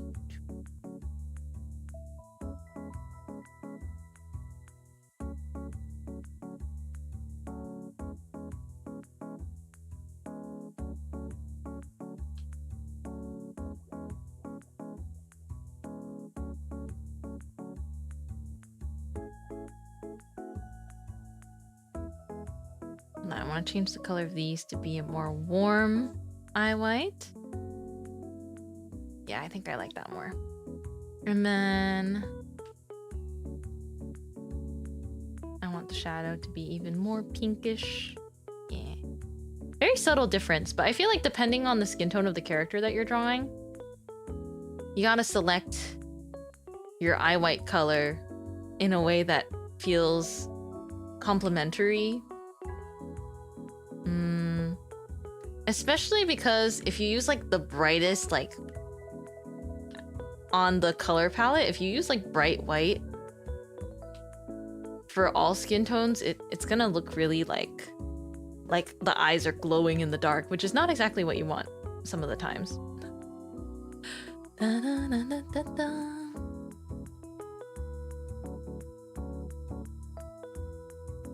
I still haven't gone to watch the Backrooms. I'm like thinking about things that I've been watching lately or not watching. I still have not seen the Backrooms because I want to, because the story seems really compelling. But I'm like, I need to watch it. I need to watch it with people that are not scared of scary things. You know what I mean? I need someone braver than me in the room, and then I can watch. And I just don't think I'm just not sure. Maybe I should ask, because I have some of my friends that are like horror enthusiasts, but some are not. And I feel like all of my friends that are horror enthusiasts have already gone off and watched the Backrooms. Boo. You're not scaring me. Hey, you're not scaring me with that. Oh. Very nice try. Excellent try. You did all caps too. I applaud your efforts. Do-do-do-do.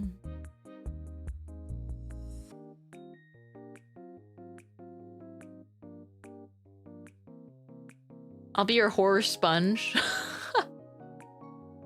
That's such a funny way of putting it. Yeah, every friend that can't handle horror needs their horror sponge, also known as that one friend that can handle the horror and can be there for like when I scream and everything. The thing is, I don't even like, I would love to, right? Like, I think watch parties are really fun, so I would love to remember and watch party some things here and then, but I can't do horror still because ultimately I'm gonna still be super awake at night.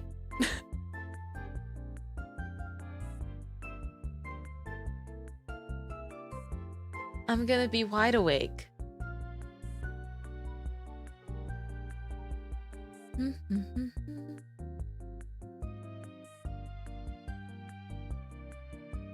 That one friend you can squeeze like a plushie to absorb your fears. Honestly, that sounds amazing. I think we all need that friend. For me, that's just my cats, but I'm not trying to scare my cats. By me getting scared of a horror movie, I feel like I would end up scaring them. You ever like watch someone do a horror game playthrough and you get more jump scared by them screaming than you are actually scared of like whatever content is on screen? Because that's how I experience things, and I imagine that it would be the same for my cats, where they're not particularly scared by like the sound or the visual of what's happening on screen, but then I would get scared and I would scream, and that would make them really, really scared. Not really? You've never been jump scared that way?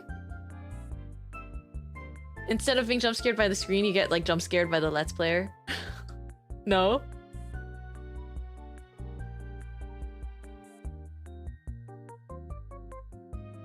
Are orange cats just nonchalant? I don't know. I don't have an orange cat, so I can't be too sure.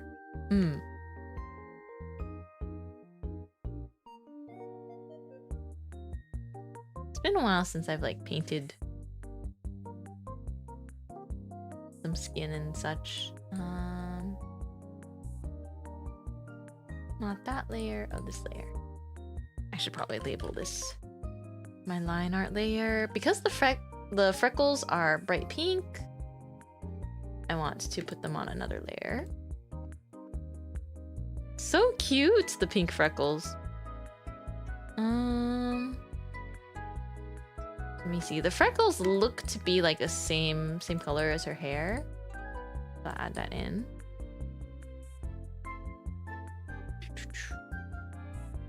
Not that I can think of. Wow. Maybe, is it because I feel like occasionally I've watched a VTuber play a horror game and their scream is just like scarier or more sudden than like whatever the jump scare is. Or you know what? Sometimes it might be because I'm also lurking, so it's like I don't know what scary thing is being reacted to. So then that's scary.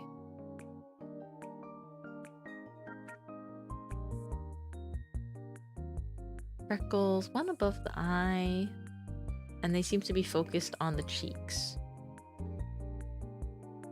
Minart's so cute. I love how you draw eyes. Oh my gosh.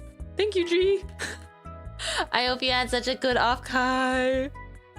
I had my proxy pick up extra VCraft sticker sheets so I can give them to some friends someday that would really love them as well.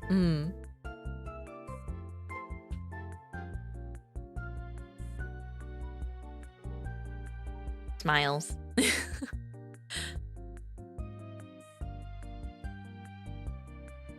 But thank you for liking how I draw eyes. I feel like I change the style kind of often. I feel like it depends, but ultimately I'm kind of in team long eyeballs. I've noticed that for some time. I'm definitely on the side of like, I want the long... I like when there are like elongated eyeballs. But it depends, because some characters look really, really good with like not as long eyeballs. So comes down to a personal preference, but I have fun with it.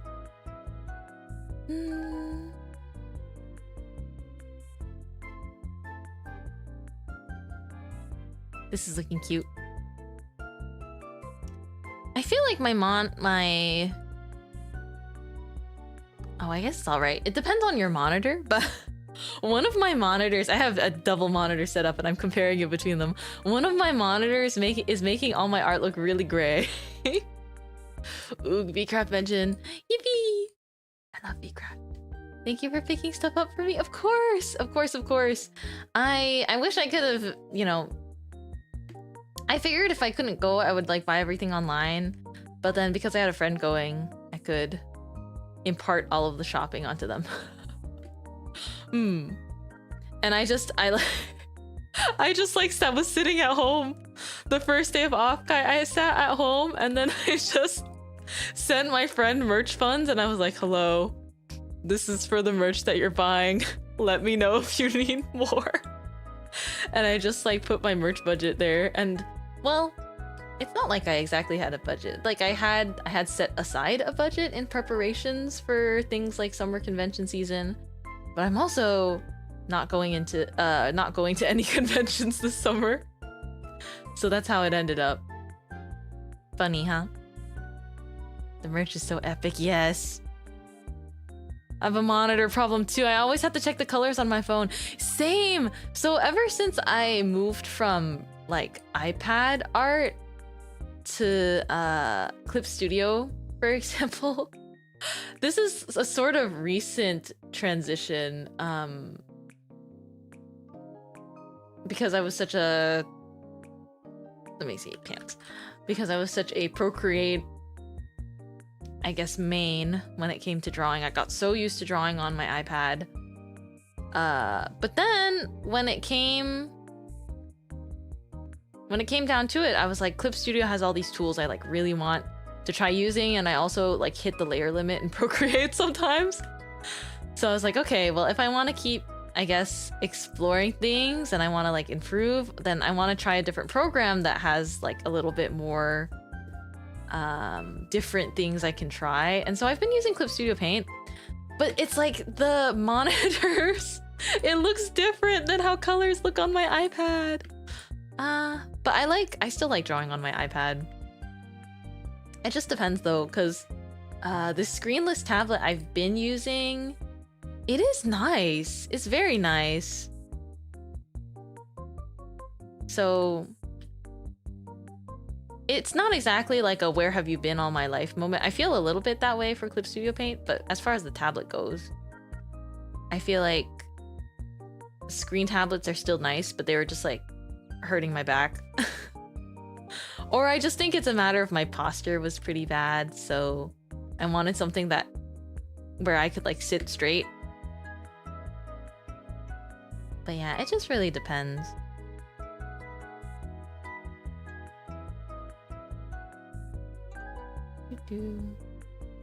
I do think certain types of work I will like using Clip Studio Paint more, and other things I'm still gonna be drawing it in Procreate. It's hard to move away from your favorite program, it really is. I wish they had Procreate on the computer. Do they have plans to do that any day? That day will feel like my birthday. The day that the Procreate devs decide, okay, let's like port this to PC too. I'll be so happy.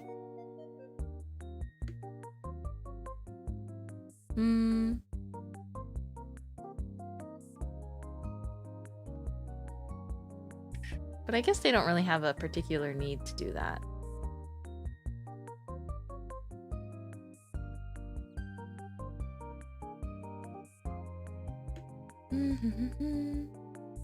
I really can't wait to get my Offkai merch in the mail, though. I'm just kind of like... I haven't been talking about it too much because it's not here yet, of course. It'll take time. But I'm very excited to unbox and hear about how everyone's con went. Wow. That will have to be when I'm back, though. Looks cute. I still think... I probably have to check the colors on my phone. But...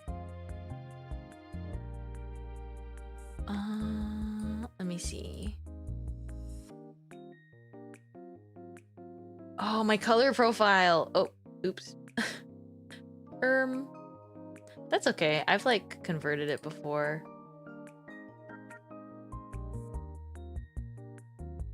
Dang, that's what it is. Okay, that's all right. That's all right. I just need to... In Clip Studio Paint, my color profile always defaults to the wrong one. And so I realized that's why things look a little weird on my monitors. It's a-okay. We can fix this. We can fix this really quickly. We just have to tone correct.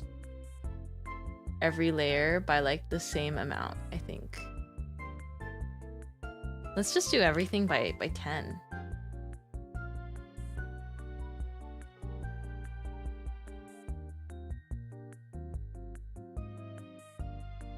Somehow that doesn't look too different depending on how you're watching this. No, it's okay. Wait, let me see.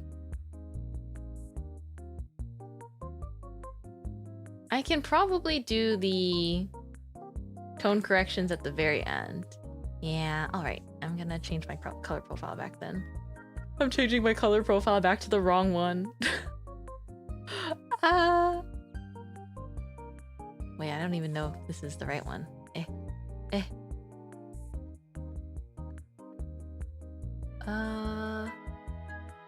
Oh, there we go.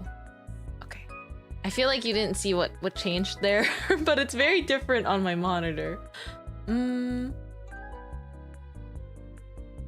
That's all right though, because in just a bit. Okay, there are the bangs.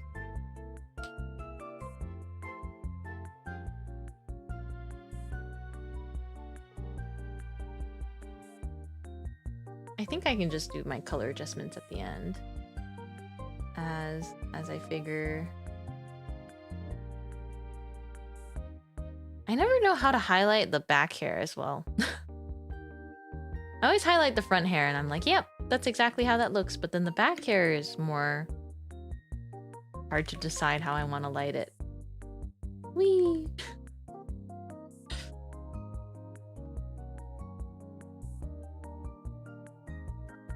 I noticed in the reference sheet there's kind of this like underglow, which I like. I've thought about dyeing my hair like this before, but I feel like I don't know what I would do when it grows out and it's like only... Alright, I guess you could get the kind where it like there's an ombre and it fades in, but I feel like once it grows out I would be too... I would be a bit too stingy to like get it dyed again? That's how I feel at least for now.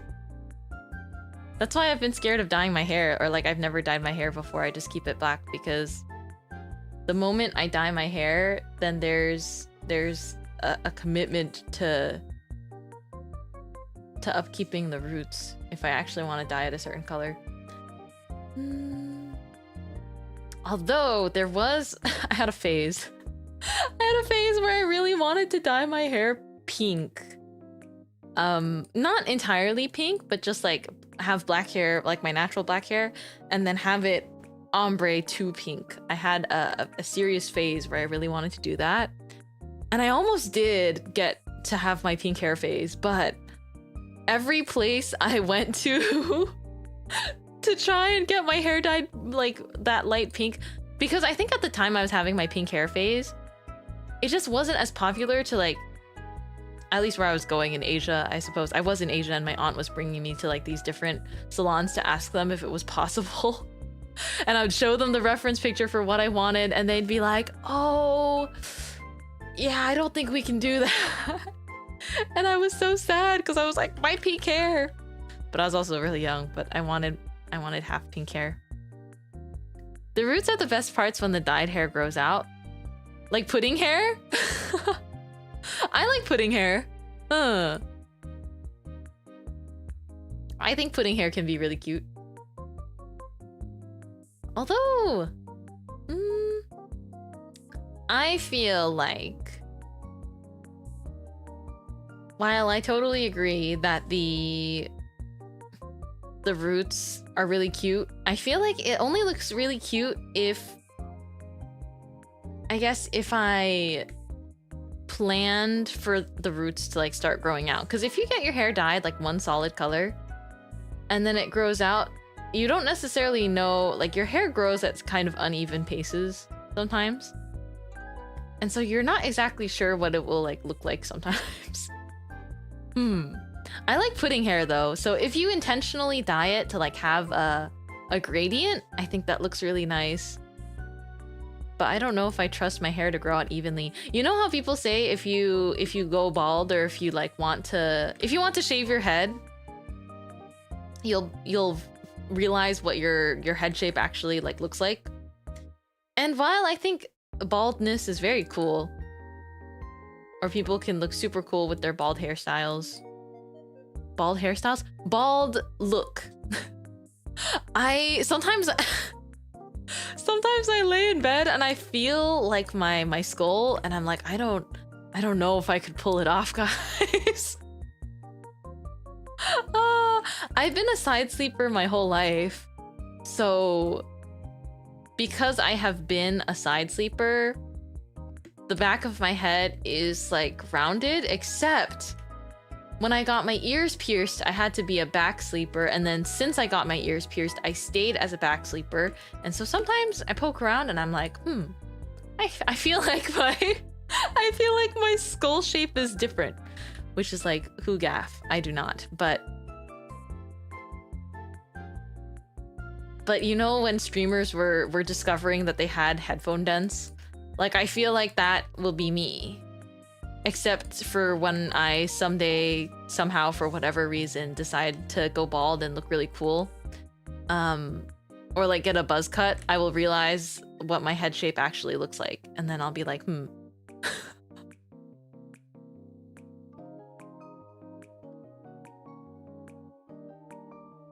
The streamer headphone dent is a thing though.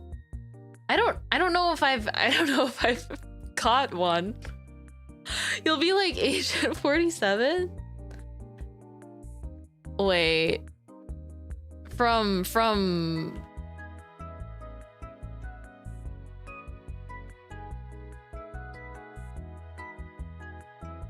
well, Agent 47, I'm not like looking at pictures of Agent 47. Agent 47 has like a really perfect head shape to be bald.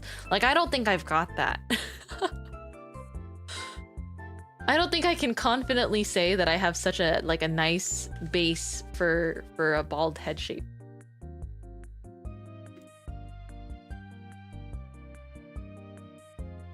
Like, do you think you could pull off being bald? I think everyone can pull off being bald. It's just about like, you know, you gotta rock it with confidence.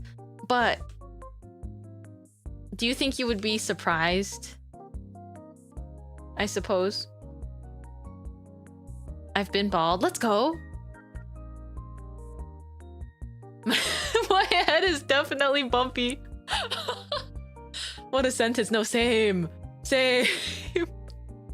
I can feel it because I do like, okay, when I used to do dance and things like that, we would have to do some like stretches with a mat or like lay our head all the way on the ground.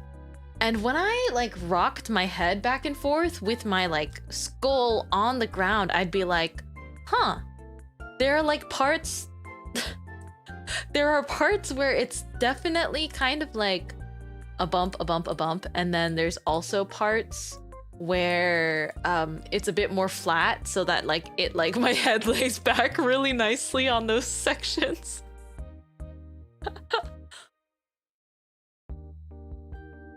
I was bald once when I was a baby. Wow, that sounds really familiar. I don't know why that rings a bell, but I have some hunch that I too was bald as a baby. Actually, I don't think I was bald as a baby. I might have not been. This was actually a whole ordeal, apparently. Obviously when I was like a baby, I like barely had any hair on me, but when I grew up, my hair, like as a kid, I suppose? No, not a kid, like a toddler, like a small baby. My hair would like stick up. My hair was very, very unruly and it would like poke out, and it basically grew kind of vertically.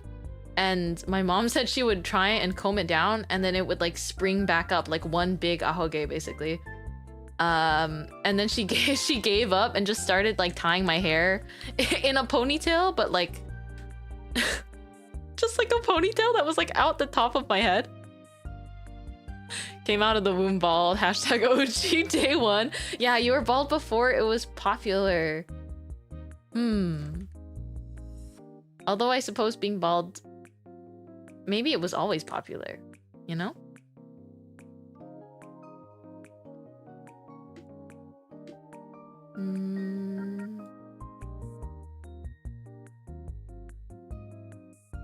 But yeah, I always found it amusing how much my mom liked that fact. She would always kind of giggle about it.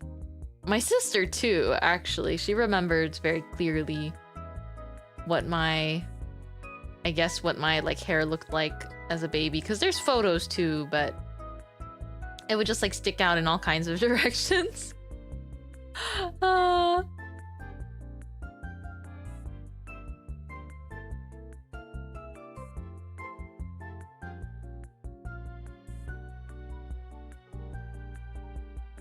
Your truly unruly hair. Does it still stick out? Just my ahoge. Which you have perhaps the pleasure of witnessing.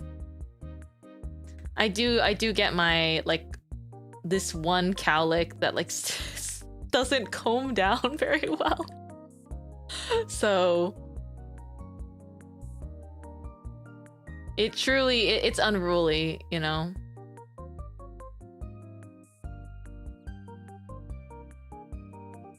The biggest pleasure. Sometimes I'm able to comb it down, but not often. Also, if I'm wearing a hat, like I just like tuck it into the hat, so it's no big deal. I'll say it's a charm point.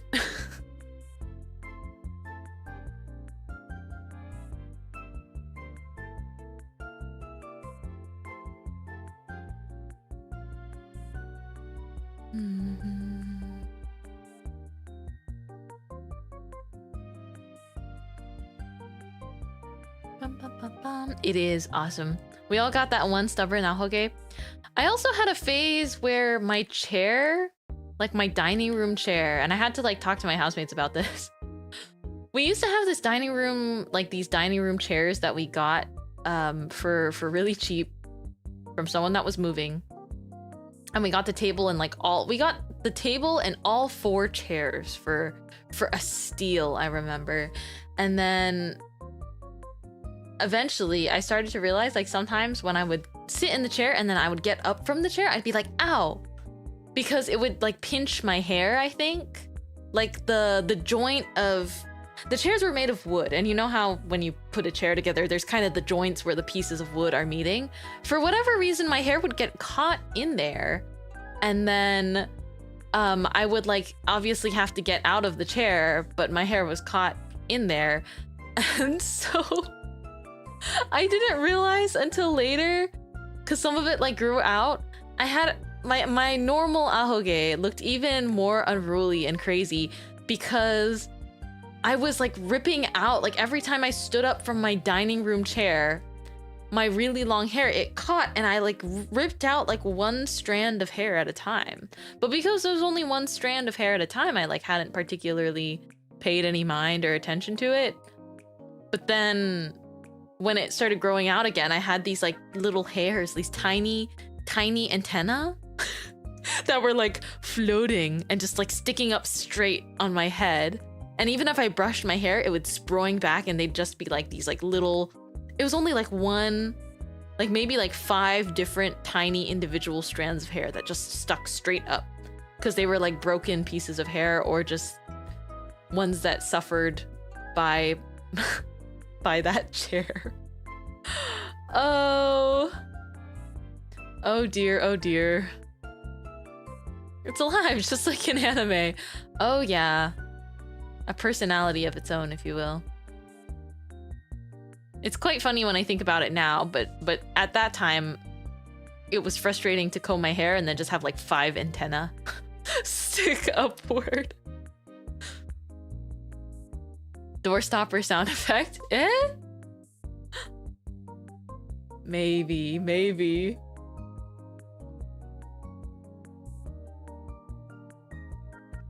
Okay, I think we are done with this one. I need to change the color settings, though. I do think I will have to like adjust the color profile and things like that.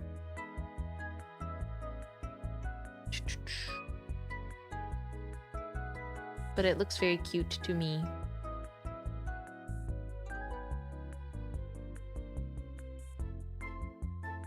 I want to put some like kind of cute doodles on the side here. A little bit Y2K feeling. Or like that aesthetic. get those vibes from this character.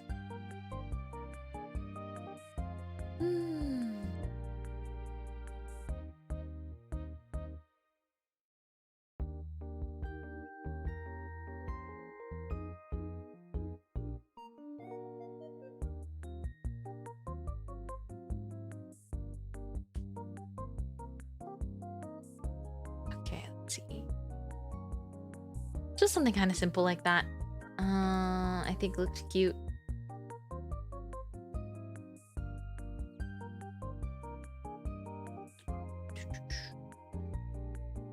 I want to do more. I want to draw more, but it's so dangerous. I'm like, I'm worried about starting something and not being able to finish it.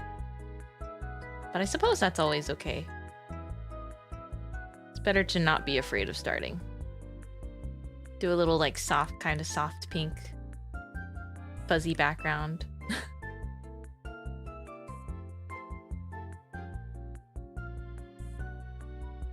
Oh, what if I take the eraser tool? Ooh, okay. So with the eraser tool, I can like add some like sparkles and things.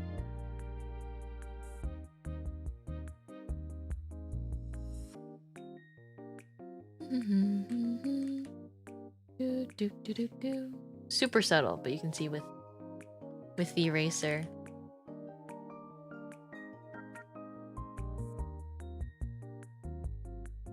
I'm like adding some glitters. Dun, dun, dun, dun, dun. All right. Yippee! Here's one, and then I think I will... Oh, I gotta save. Gotta save! So much Genki energy, yippee! I'm going to have to, again, adjust the color profile of this, because it's not gonna look correct when I, like, save it otherwise, so I'll probably have to convert it to Photoshop or something like that. But I do think it looks really cute! Okay, let's try... I'm like, oh, do I have time? Do I have time?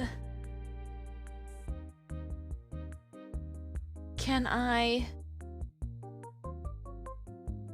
do another?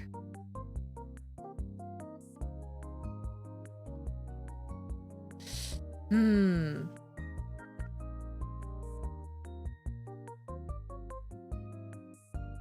want to do... I'm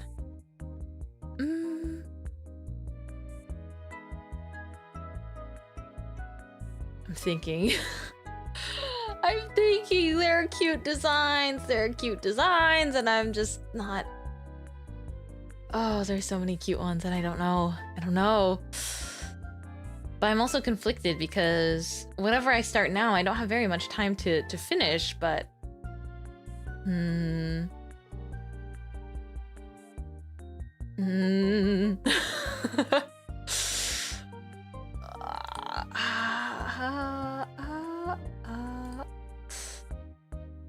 Sharply inhales.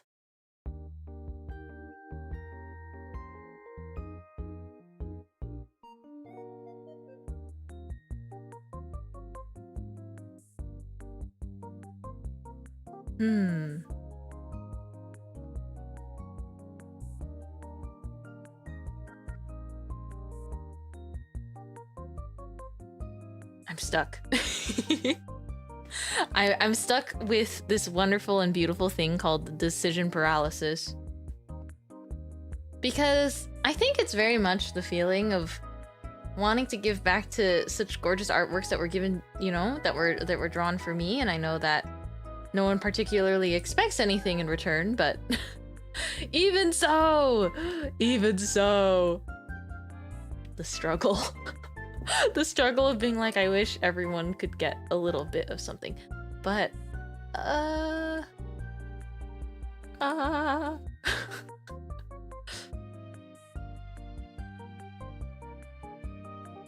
shakes a bit. Rattles my brain around.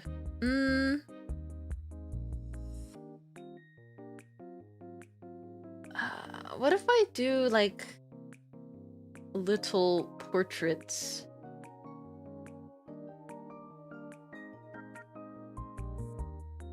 Oh man.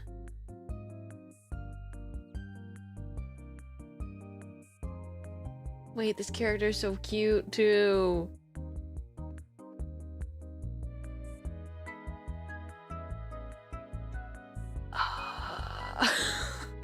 Do you hear my struggle? Blessed artist. I know, but I'm like, oh, I love the art so much. I love all of the art so much, but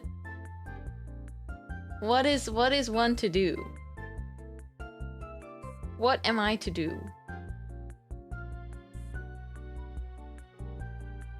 Pains and sufferings. Oh man. Oh man, oh man, oh man. I want to find...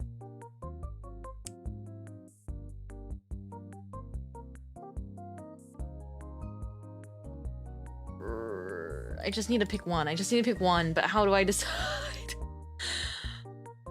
No! Okay. It's gonna be okay, Mintmai. It's gonna be okay. You're going to survive even if you can't draw everyone's OCs. You're going to live. The Wheel of Fortune. I'm just looking based off of designs that I think I could do a good job drawing. Like right off the bat. Okay, let's draw this one. I think the time I took in deciding was like already 5 minutes. Not that there's a particular rush or anything. But we'll see. Thankfully, Art Fight lasts a little bit longer than I initially thought. Okay, let's create a new canvas. And let's make sure to change the color profile this time. Yippee! Okay. Want sRGB. Okay. Yay, we're gonna do chili mangoes. We're going to do this cute bunny persona by Sweet Chili Mango. Ta-da! Mite! Cute. I haven't drawn a chibi in a long time. I wonder if that would be kind of a good way of being able to still do something like that's in color.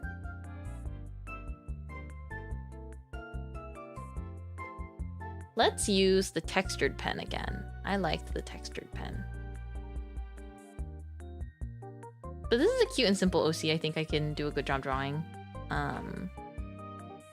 In a relatively short span of time. Also, freckles again! Let's go! Dun, dun, dun, dun. Thank you everyone again for your art fights.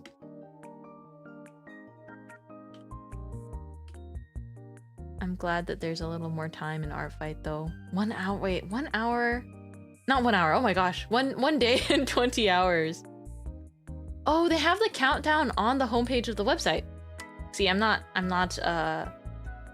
super art fight familiar. I like that in the last couple days they don't reveal to you which team is like winning the most. They don't tell you.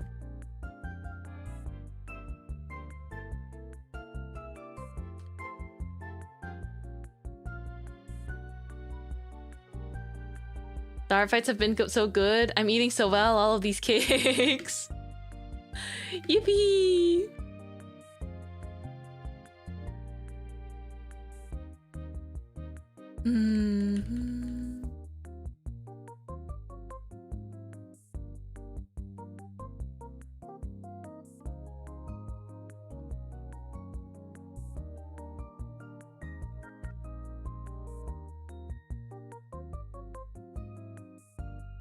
Oh, you know what? I also haven't drawn a character from the side profile in a really long time. I wonder what that would be like. If I just do like these like side portrait busts. That could be kind of fun. Maybe I'll use that concept for another OC that I think like really suits that idea as well.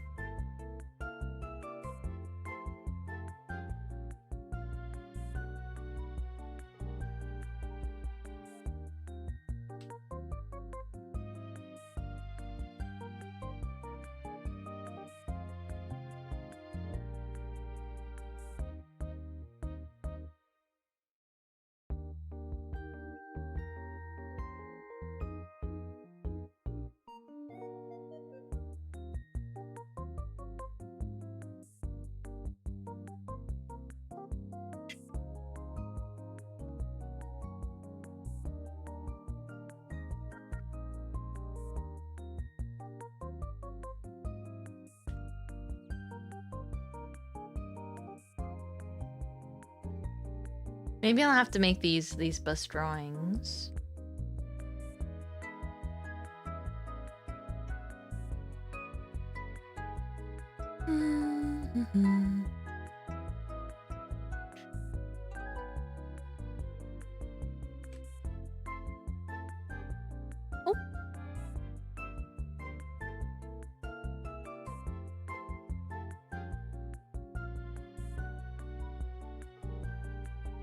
Ba-da-bum-ba-dum-bum-bum.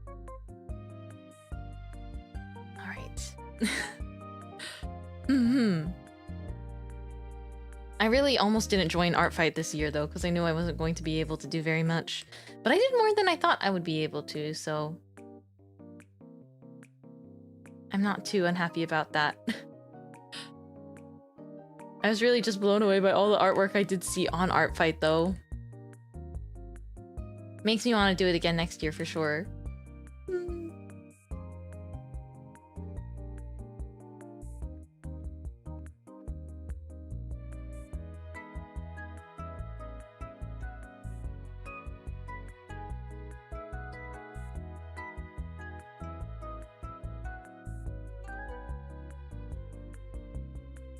Just if I have the if I have the chance to. Let's see.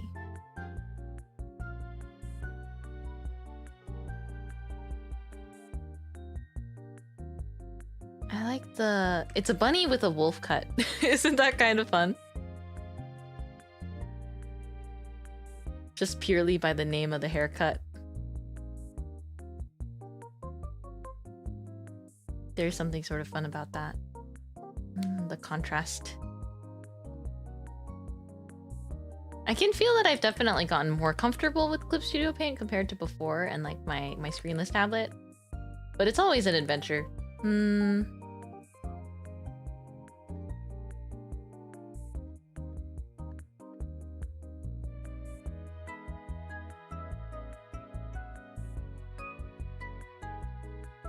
I like that the bunny ears are small and on one side. It's so cute! I feel bad though, I don't want to feel like I'm rushing any of these. But because it's getting towards the end of Art Fight. It's like race against time, sort of. Get whatever art fights you can before the timer runs out. There is that. I do think it'd be interesting if one year I can actually do Art Fight, like just from the start of the month. And just like focus on that for a month. Most likely I cannot though. I feel like work and life never really allows you to throw yourself into just one thing for a whole month. It's nice if you can though. Dun dun dun.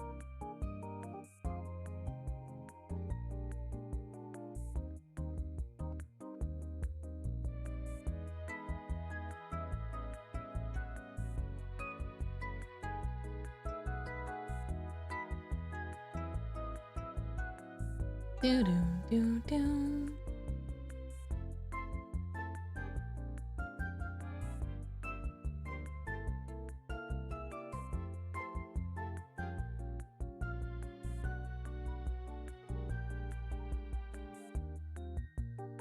I don't know why I made their pose. The neck is so long. Or I have them craning out a lot. Maybe make it a little bit more natural. Okay.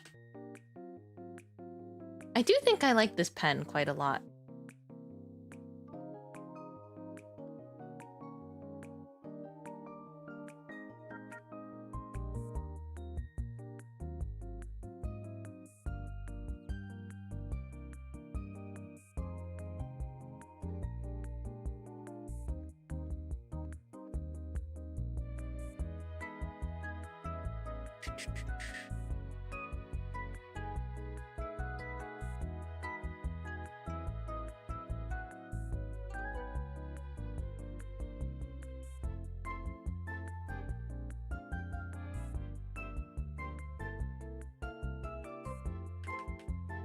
So satisfying to just draw with this like smooth textured pen. I'll try doing more drawings with it, I think.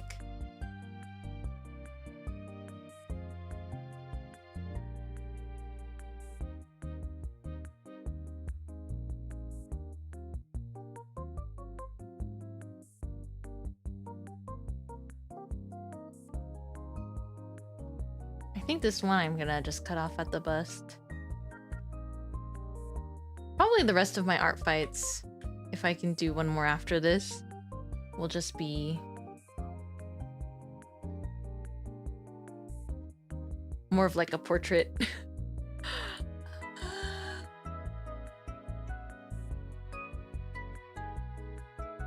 That looks cute though. I kind of like that. Wait. Let me see if I can like...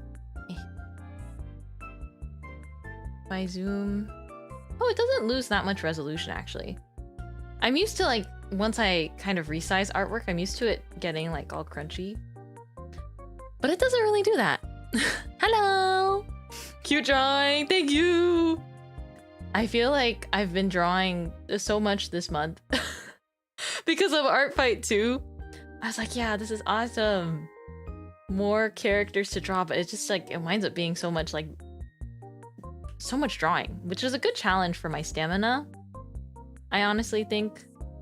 So I would do it again another year.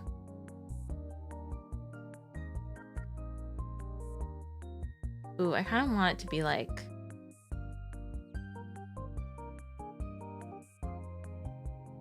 I don't want the post to be too similar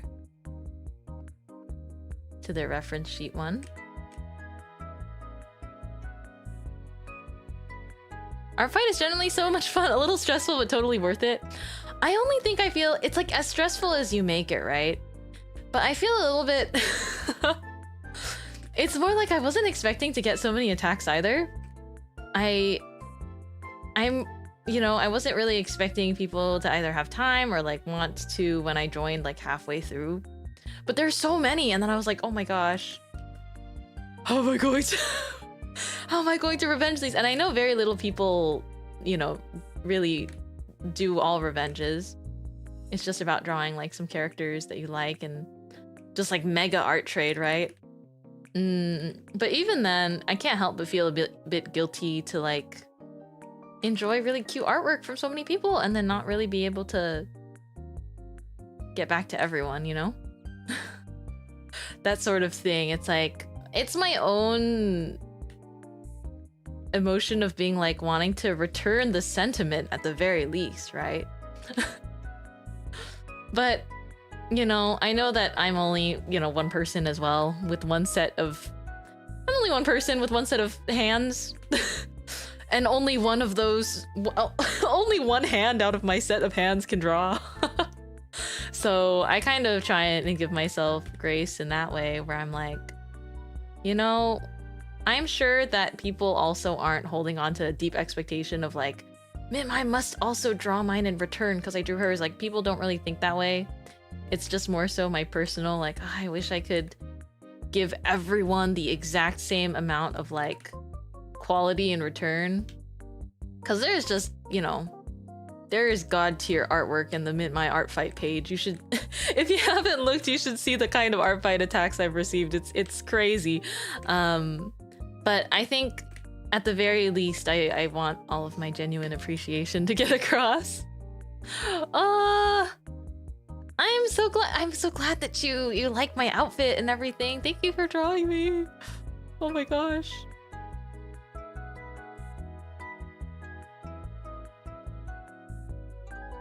I think it'd be kind of fun to just like, you know, I wish I could relax a little bit more when it comes to things like that.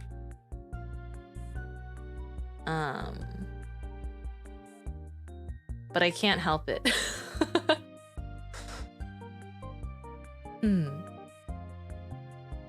I don't know if it's necessarily just like a people pleaser side of myself, but just also literally wanting to be like, I am holding and framing your artwork in my heart, so like I want you to know that. That kind of thing to every artist that drew me. This year and the only other time, like 3 years ago, was the only other time I participated in Art Fight. And I was like, I just hope they know how much I like this. I still think about the piece by Floor. Me too! And I've drawn Floor's OC before, but that was for like a stream thing. And I was like, I really want to Art Fight Floor's OCs. But also, Floor, if you're here, or if you see this later, because I know you have a lot of rehearsal. I'm sorry I haven't Art Fighted your OC yet. I want to draw someone they're also beautiful and complicated to draw. So I've been doing, I'm not sure if you could tell, for the most part, I've been doing pretty, like, since after the first 2 art fights I did, I was kind of starting to do these more like ones that I know I can draw quickly, I suppose, or ones that I know I can draw without like boiling over too much. But I want to say, like, I'm saying that out of pure love. Please never change how you design your OCs. They're freaking gorgeous. But that's why I'm relieved that Art Fight has an extra day. I want to print the Art Fights out. I want to print. I actually feel this way about a lot of things, but I'm just like, I think I need to ask. It would probably be good to ask for permission, right? But I like want to print out people's fan art and just like paste it on my walls. Just as like personal motivation. I want to paste it on my ceiling, so I wake up, I open my eyes, I see fan art, and I'm like, oh my gosh, Mintmai, wake the freak up, you have things to do. Especially on hard days, I'm like, okay, what if I just tape flower fan artwork to the ceiling, and I'm like, okay, I wake up, I open my eyes, I'm like, do it for them. I mean, I feel very lucky. I'm chasing, I can't speak. I feel like I said chasing. I was trying to say chasing, but then I went like chasing. There's an extra H I added in there for no reason. I've been chasing my dreams in small ways, big ways. I don't know. I'm just running forward. I feel like that's all I can do. But I am enjoying that process. But I definitely, there are days I'm like, oh my gosh, we can do this. We have to believe. Because if I don't believe, who will believe? And then I guess the answer to that is if I don't believe, flower friends believe. But I also need to be my own biggest cheerleader to make things happen. I think that's an important aspect of just being.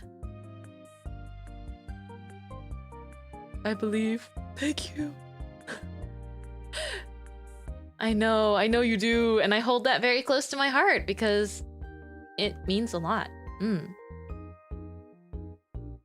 I will keep Baker and idle maxing. Like that's it's what I meant to do. That's what I think. Rachie, if you know the wonderful VTuber and singer Rachie, I've listened to a lot of her song covers in the past, but she came out with an original song not too long ago called Part-Time Idol Declaration, and it gets stuck in my head so often. I love her original song. Yeah, that's my goat. 'Cause idols don't have to be idols to make their dreams come true. Gonna make a wage. Because it's everything I love to do. A 9 to 5 won't get in the way. It only keeps me sane. Yeah, that's my part-time idol declaration. Listen, if I ever... if I ever sang that song, I already thought of like how I would kind of change up some of the lyrics, or at least like the opening part, but I like it.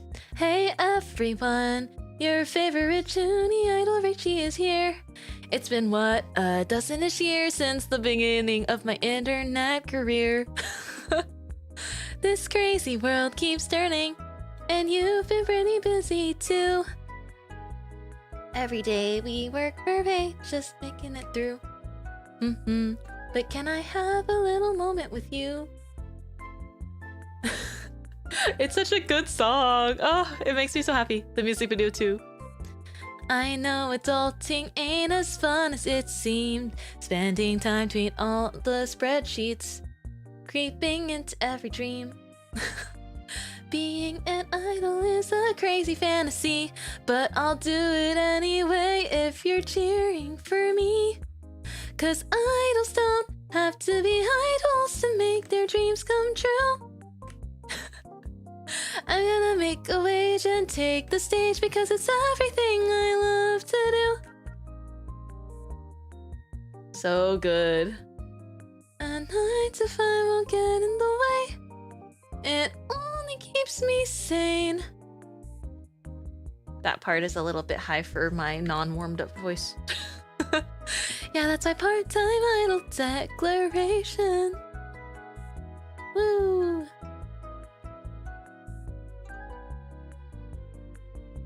I also like the chant at the beginning of the song. It's very cute and silly. If you haven't heard the song, you should absolutely listen to it. It's called Part-Time Idol Declaration by Reichi. And the music video is super cute. And the chant at the beginning is, hey, hey, there's a rumor she's the world's cutest boomer. Super part-time idol, woo!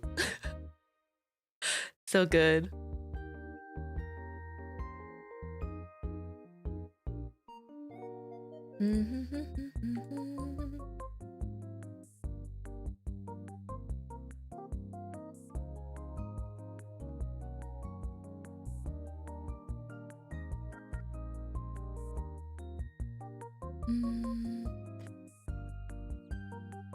Oh, it'd be kind of fun to try like a watercolor. Because with every drawing I've done so far, I've kind of applied very different techniques.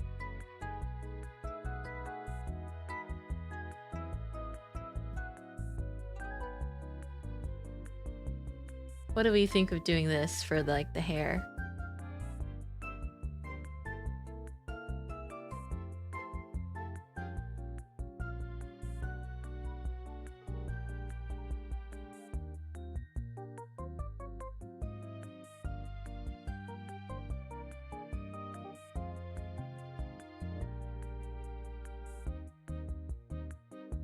I think the watercolor,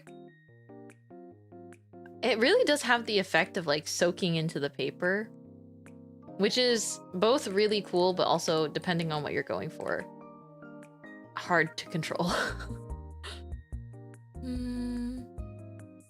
They also have like different watercolor brushes.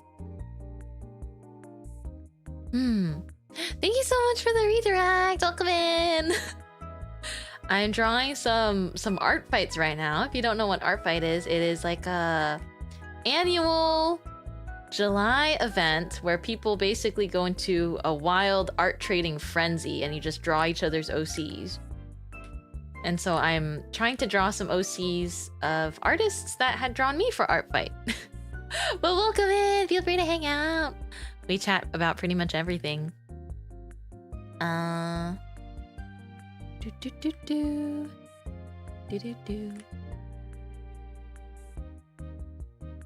While I draw, we just yap.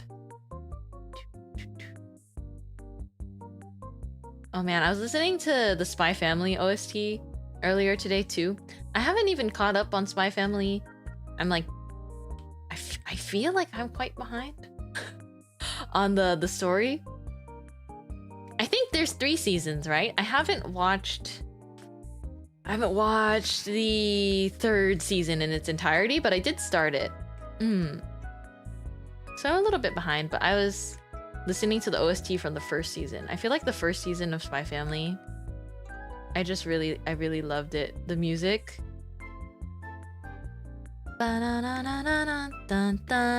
Peanuts.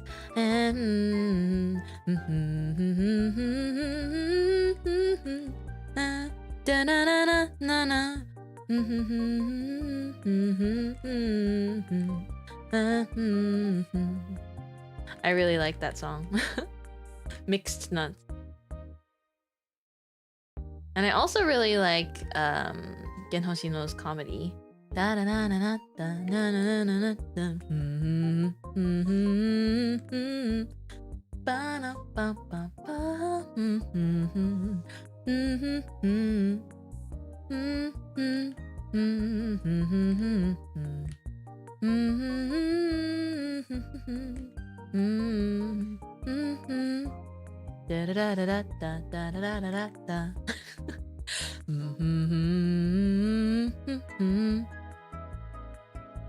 That gets stuck in my head a lot. Do do do do do do do do no no.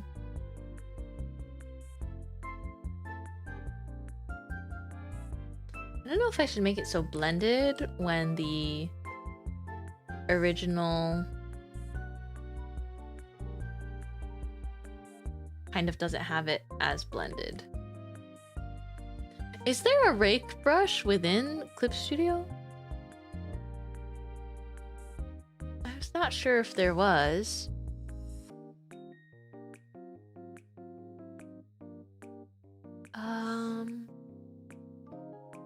I think rake brushes are the kinds that you probably have to download from the asset library. Whee! But for now, I can manually... I'll do some manual lines.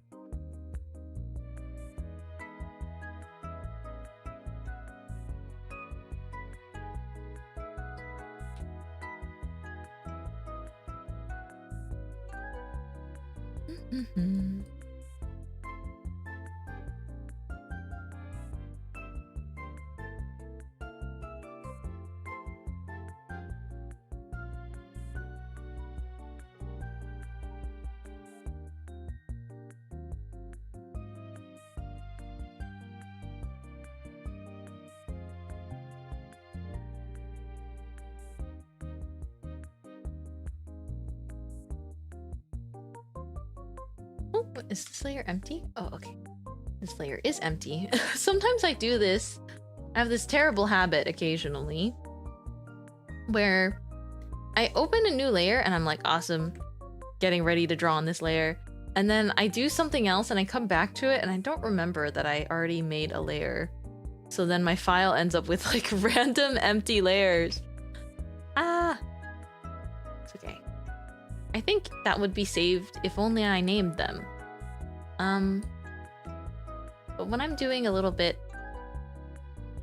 Oh my gosh, this purple is so nice and vibrant.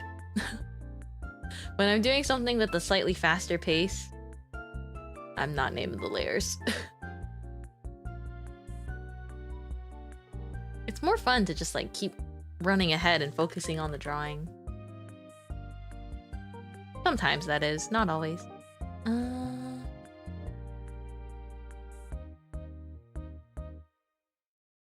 The eyes are here.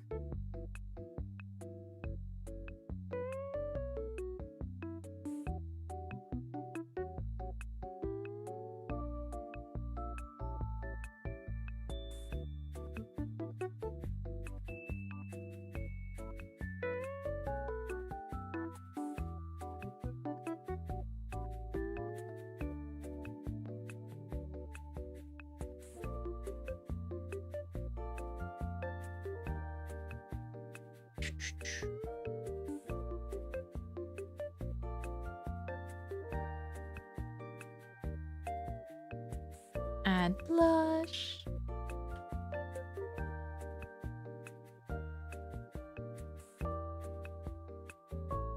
This character was really fun to draw because I think the limited color palette and also like the lack of detail is, or like the lack of super fine detail is kind of what I'm used to with how I guess doodle on the daily.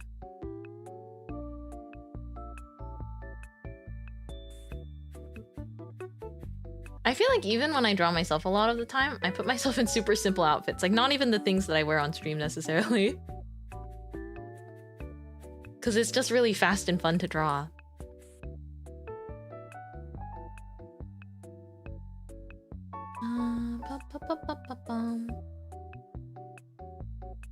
Although, have you ever seen those artists that like, they do like a rough sketch, but the rough sketch is really like clean, like their lines?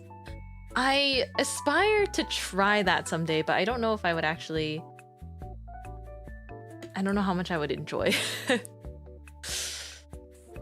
But whenever I see that art style like come up on like my feed, I'm like, dang, how do they do that? I want to try doing that. And then when it comes down to it, I'm like, I don't know if I want to not sketch messy though.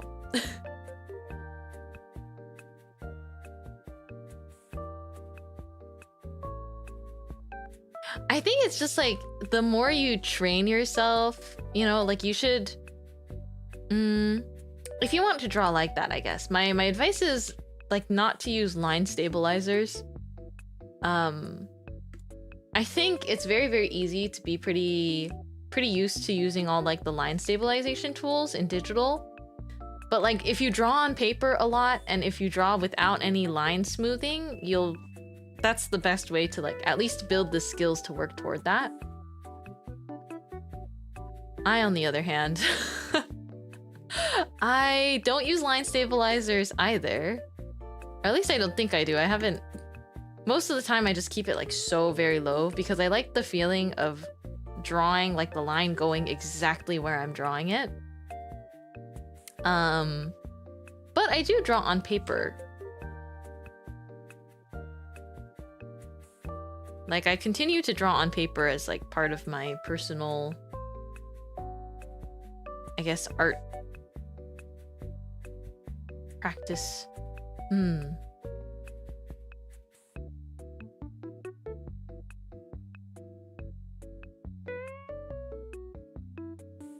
For freckles, I always like making them, like, if the freckles on the reference sheet are not specified to be a certain color, I always like making them like kind of natural tones. Whatever matches. Let me see. I think I should change the placement. Yeah, exactly. It's like I like seeing what my motion draws too. I do think that like trains your hand as well a little bit better, in my opinion. I think it does.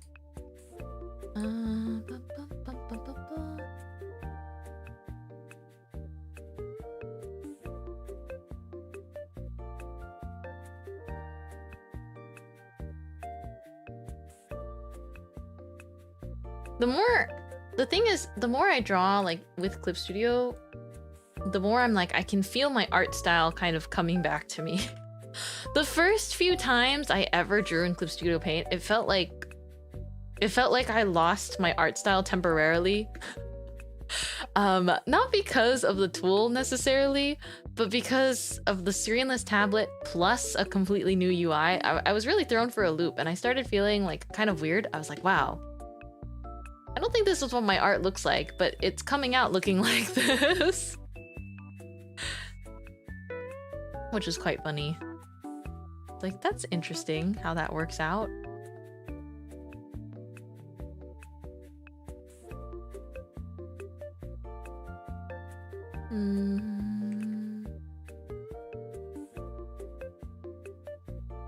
But a bunch of artists I like use Clip Studio Paint, and that's how I know that perhaps the things I want to achieve would be greatly helped by Clip Studio.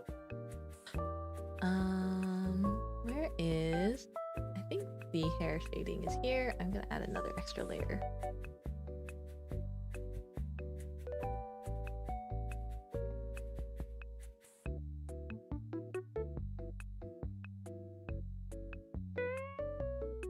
I'm also very pro Clip Studio Paint. I just love that it's one-time purchase and on the computer. Because Procreate is also one-time purchase, but you know, it's a little bit different when you can't just like have the file on your computer, like it has to be on your iPad. I do think there's a little bit of a difference there.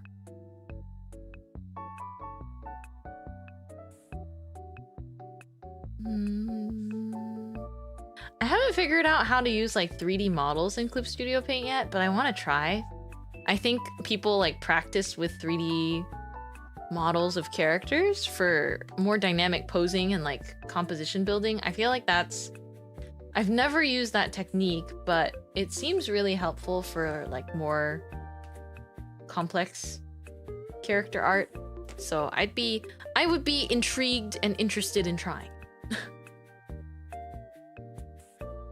I'd be intrigued to try it, I mean. Me when I repeat myself sometimes. Let's do this.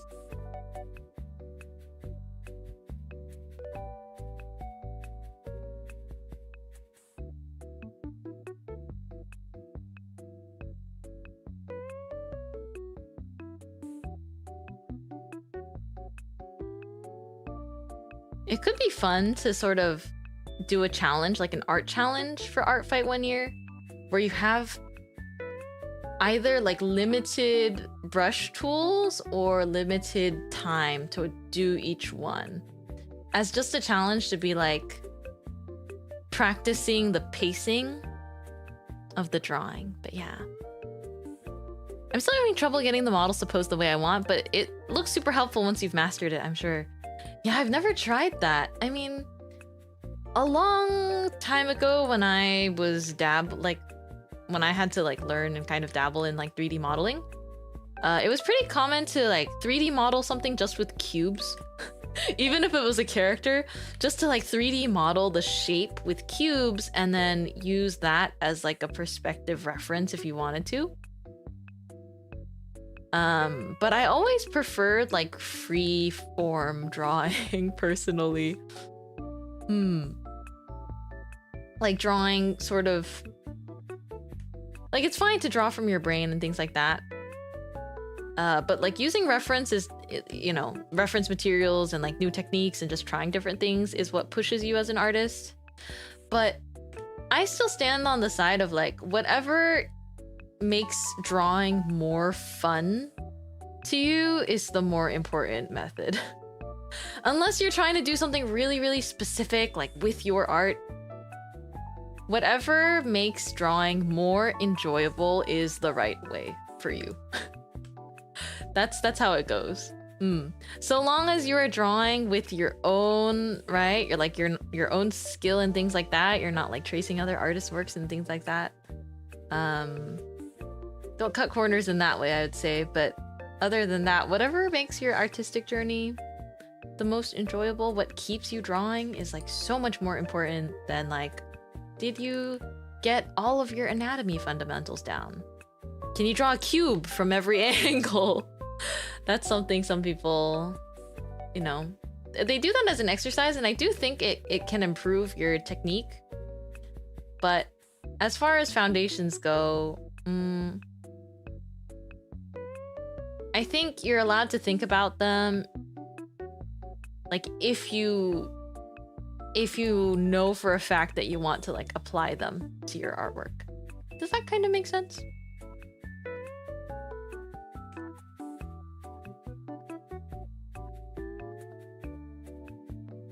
I got all art talk soapboxy again, but it really is more important to me that people keep drawing and enjoying the art of drawing than being like, my art's not good enough, or oh, I find this part of drawing boring, so like I don't want to. It makes me not want to draw. Like that is worse, right? Because then you're just not drawing. Especially, I have worked with art students before, and I think like the most, like the number one most important thing is that they are not dreading drawing in class. Because I've worked in situations where a student is there in an art class because their parents put them there and want them to just like have a supplemental thing to do, and they like obviously don't want to draw. And then I start asking like, okay, what are you like interested in? You know, because even something like fan art, I would say fan art is fuel. Fan art is the lifeblood of many artists. Some artists don't draw art if it's not fan art, and I think that that's valid, you know? Like, yes, draw what makes you happy and makes you want to draw. How to get back into drawing, because that's me currently. Ooh, how to get back into drawing? If you feel comfortable elaborating, that is. I think it depends on the reason you stopped in the first place. And sometimes there isn't exactly a reason, which is okay too. But for me, there's a period of time I stopped drawing where I like took a step back from it because I felt burnt out. I felt like burnt toast. I felt so terrible, and I like did not enjoy drawing. I did not have fun with it whatsoever. And I was struggling as a result. And so I was like, okay, like I don't even have fun drawing anymore because I'm so burnt out. But the thing that got me back into it was getting to like draw things, you know. The thing that got me back into it more was getting to draw things that I was passionate about, getting to draw anime girls, getting to draw stuff for the bakery. So actually being here did pull me out of one bout of burnout. And I think generally I'm really good at burnout management. It's just like you need to know when to take breaks, and then when you ease back into art, start with like your favorite thing ever. And also tell yourself that it doesn't need to be good and that it doesn't ever need to see the light of day. For some people, the motivation of something like Art Fight, where it's like, oh, this artwork will be seen by someone else, or like, oh, I'm going to post this artwork online for like a contest or something. Sometimes that motivation is what pushes people to draw. But for others, it can be like that's not necessarily a good enough motivator for them. For some people, it feels much more like the pressure of it being seen then stops them, because it's like, oh, nothing I draw is going to be like good enough for X, Y, and Z. I don't know, it's no fun anymore because I have aphantasia and I need to look up references for anything and everything. I'm also never satisfied with anything in the end, Loki. I know what you mean. I think the really hard part is when you don't feel satisfied with how it looks. Because when you as the artist, if you don't enjoy, like, and I'm not saying you're not gonna like every piece of art you've made. I still have like recent artwork that I've drawn that, you know, you hype it up in my Twitter comments and I see that. You're very nice to me about my beautiful artwork, or you are calling it very beautiful, and I'm like, I really don't like this piece. I don't outwardly express it that much because I think it's okay for me to dislike my art sometimes, right? It doesn't always stop me. Like, it doesn't necessarily stop me from drawing or sharing it, because I have to remember ultimately improvement is imminent if you just keep drawing. And also, I just have off days. There are days I draw and I get really frustrated because I look at the artwork I'm making and I'm like, this feels like something I drew 5 years ago. Like, I feel like there are times, just as an artist, like, I feel like for whatever reason, on this one day, on this one piece I made, I feel like my artwork regressed. And that feels terrible. It feels awful every time.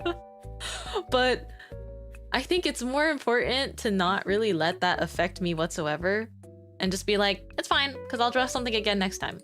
Like, the trust of just like, I can just draw something next time helps me personally feel less worried and invested in how, I guess, how quote unquote nice something has to look.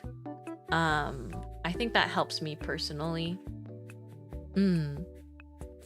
But also, as far as aphantasia goes, I do not have aphantasia, so I do not wish to speak for people that like obviously experience aphantasia, which is it's where you don't see images in your brain.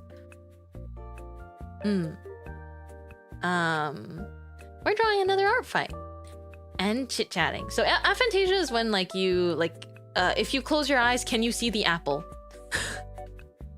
Can you imagine, like, it's not that you literally see an apple, it's like, can you close your eyes and can you imagine what an apple looks like, the color, and can you rotate the apple like roughly?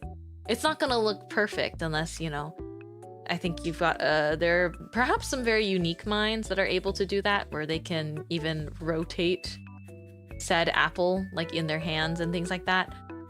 If I close my eyes, and I will say I don't think this makes me a better artist. I will put this out there. But the apple I see is, I'm able to close my eyes and I'm able to rotate the apple, and I'm able to like, kind of like zoom in and out. Like in my head, when I close my eyes, I'm not seeing anything. But in my brain, I'm able to imagine like what an apple looks like, with clarity. And I'm able to rotate it, and then I get distracted.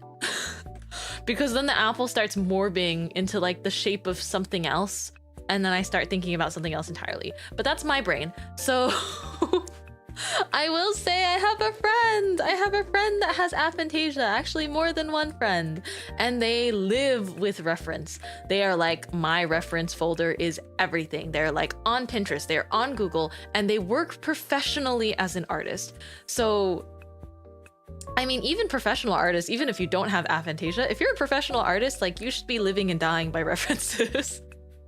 Because depending on whatever project you're working on, or, you know, who your boss is, etc., you need those references.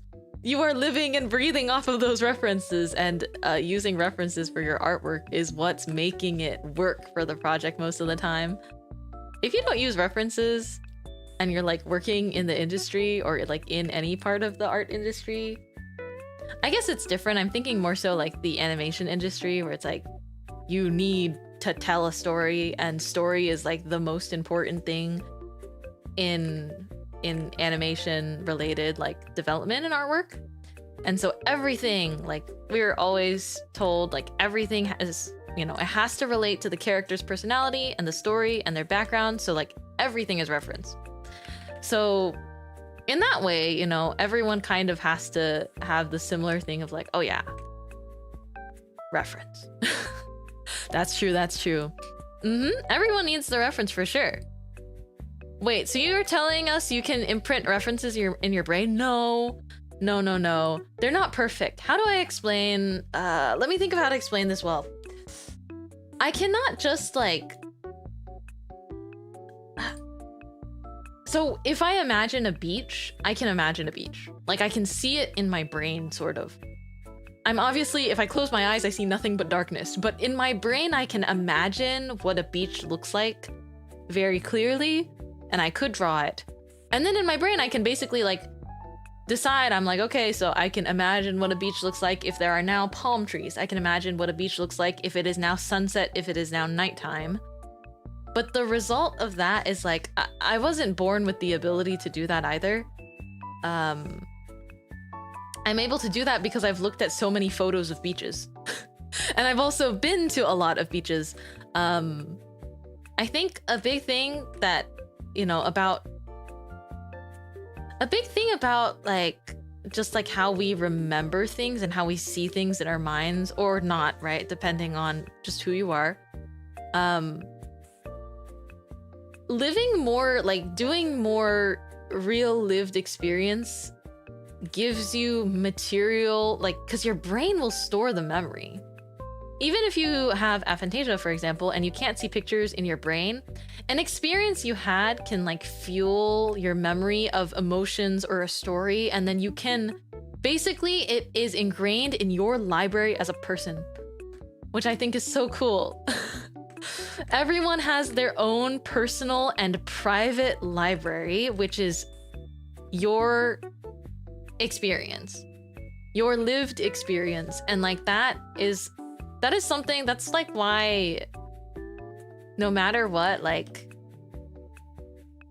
you know, people, like human beings, will always have an inherently unique value to writing and artwork and creativity and things like this, because only people are able to like take their personal memories and then almost like morb it in our brains. Like we can remember things a little bit differently than what they occurred because they were attached to certain like emotions, right?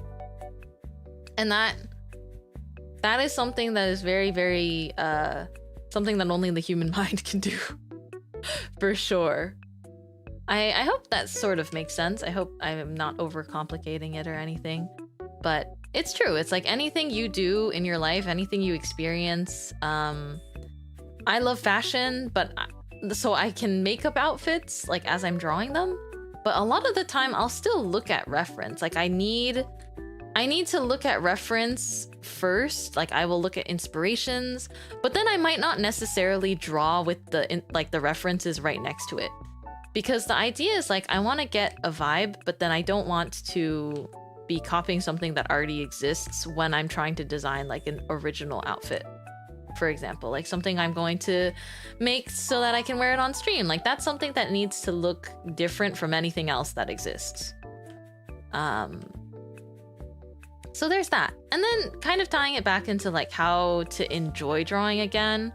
I think that's a bit of a sticky situation because, right, if you don't enjoy drawing and then you pick up the pen, you're like, oh no, if there's inherently already that feeling of like, I'm not gonna have fun this time either when I draw, I think that's really hard. But I do think, for me at least, I feel like a lot of purpose when I draw. I feel like for me, drawing is something that I feel like I have to do to... This is going to sound darker than I mean it to. It's not so, you know, don't take it too deeply, but I guess it is a little bit deep. It is a little bit intense. This is my relationship with art. If I'm not able to create anything, then I don't feel like I'm like alive. Like this is not to get existential, but for me, even if it's not artwork, right? Even it doesn't have to be drawn artwork. It's like I have to be making something. I just have to, because I don't know any other way to like live, which is, maybe someone thinks that that's really bad. You know, maybe someone out there is like, wow, Mintmai, that sounds like a curse. And I'm like, no, I think it's good.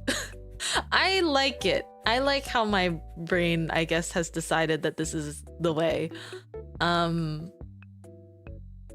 Because pretty much as soon as I picked up drawing and like making things, original things, I have never even imagined the concept of stopping. Because it's like I live for art. That's like all it is. Like I do. And it's weird. How do I pass the time? Not so much that, it's almost like, how do I make time? How do I make time so that I can still create things? And again, when I say creating things, it's not even necessarily like drawing. It's like how, like I will fight tooth and nail for the right to keep drawing and the time to keep drawing, because it is, you know, it is important to me as a person. It is important to my life and like my human experience. And I feel like if I am not, you know, like even if I can't draw one day, let's say, even if I can't draw, like I will sing, I will have some other creative outlet, because I can't imagine what life feels like without art, you know? And even if you're not someone that makes art, but like you enjoy it, I think that is another thing, right? Can you imagine what life is like without having the art to enjoy and like to look at? Because I can't. Art is people. Art is like the oldest thing that people have ever done, right? I think so. I get very passionate and worked up about this in a positive way. I love you, artists. You too are an artist. If you've like drawn at any point in time, you're I think you're allowed to consider yourself an artist so long as, you know, you have drawn anything at any point in time. Like, you could be an artist on a break. You can be an artist that doesn't feel like drawing today or tomorrow or maybe even the next year. But so long as you are a person and that you are drawing things or you have drawn things before with your own hands, and you haven't turned to the robots, you should absolutely consider yourself an artist. It's my reason to wake up. Same! Yeah. I love art.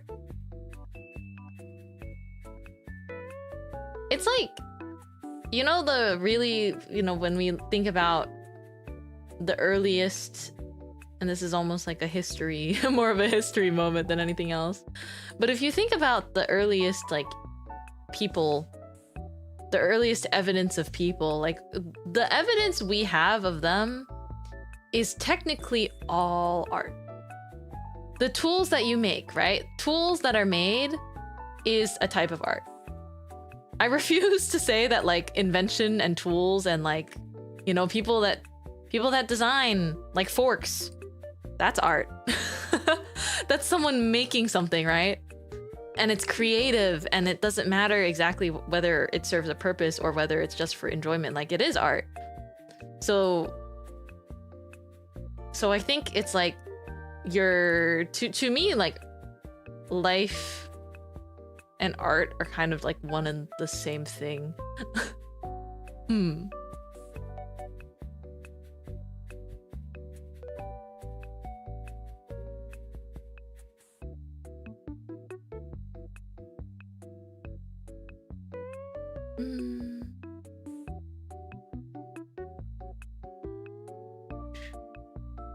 Wow, got so deep while drawing this, but I think it's we actually finished the second art fight today, which is incredible considering my typical pace. Let's go. Let's draw some stray hairs. I think that makes it look nice if we have some messy hair. Hello.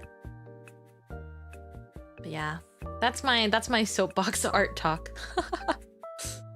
I look forward to opening, you know, the only reason I look forward to opening social media at all is because there's art on there.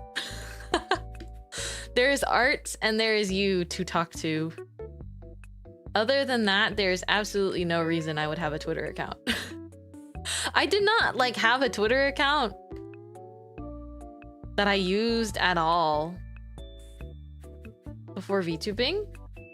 Like, I used to just use it to look at art, but then now I get to use Twitter to both create and share art and also look at art, so that's pretty cool.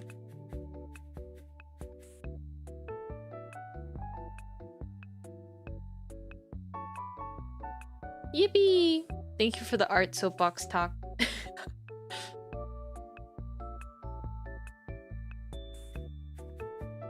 I apologize as the intensity was greater than expected, but sometimes I just let my brain go on its little spiel, you know?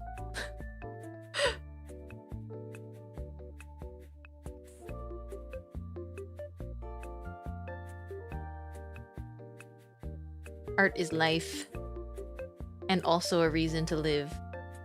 Pretty awesome, if you ask me. Pretty awesome that it's just something like available to us to do. And art, no matter what anyone says, and no matter how difficult things get, right? Art will always be free to create. You can make art with anything, including mayonnaise. We kind of went over the mayonnaise as an instrument thing at some point in time. But there's no like super strict thin set of rules, so I think that's cool. Although I do think there are layers to it. Like, I would say there aren't strict sets of rules, but like how you decide to be or what you decide to put out into the world is also partly like, it depends on who you are. But I know some artists. I remember like a teacher of mine at some point in time said, like, you know, if you're really seriously thinking about how much you love art or like art in general, there is kind of an interesting sense of responsibility that comes with it, right? Because you could say technically, oh, I'm not responsible for like what I put out in the world after I draw it. I'm just gonna spit it out there and that's it. You know, like, hey, I made it. But it is nice to kind of think a little bit more deeply about it and being like, well, in the context of everything, it's pretty cool to imbue some thoughtfulness and some things into the art you make. Even if it's something as simple as like, I want to draw something cute because it makes me happy and I think it could make other people happy. It can be that simple.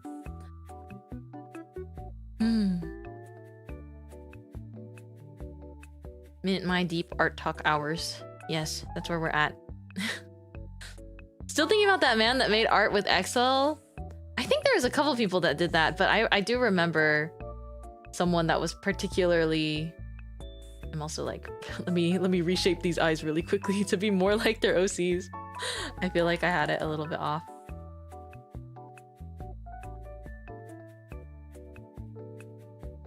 Okay. Yep.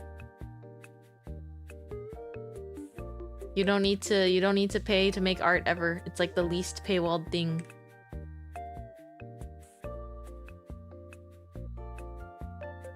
You got to try the ranch goldfish? Oh, the ones I've been talking about? Yay! I really like them. I tried another flavor of goldfish where it's like, I don't eat goldfish often, but I did try another flavor of goldfish and I was sorely disappointed. I'm sad to say.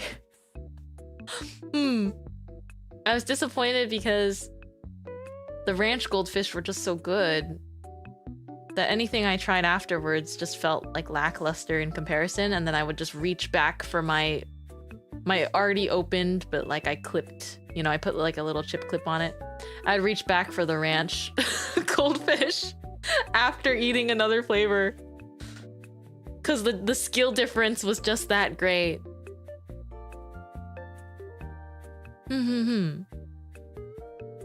Why are we eating goldfish? Why aren't we? Oh, it's chips. Oh my gosh! Sunny, no!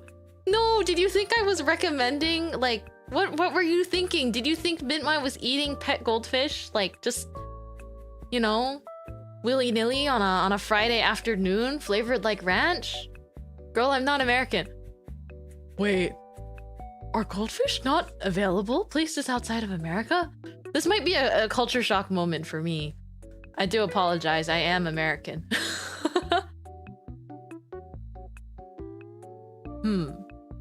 Or like I was born and raised in America. My parents were not, but I sure was. There are a few things that I'm painfully American about. It's like a joke amongst some of my other friends because we share some like cultural roots amongst a few of my friends. Not all of them. It's a mixed bag, you know. I have quite a diverse friend group, or you know, different friends that I know, but at least many of my friends from school, we share like a similar cultural background. And so there's a few things about me that they find to be hilariously, like, painfully American.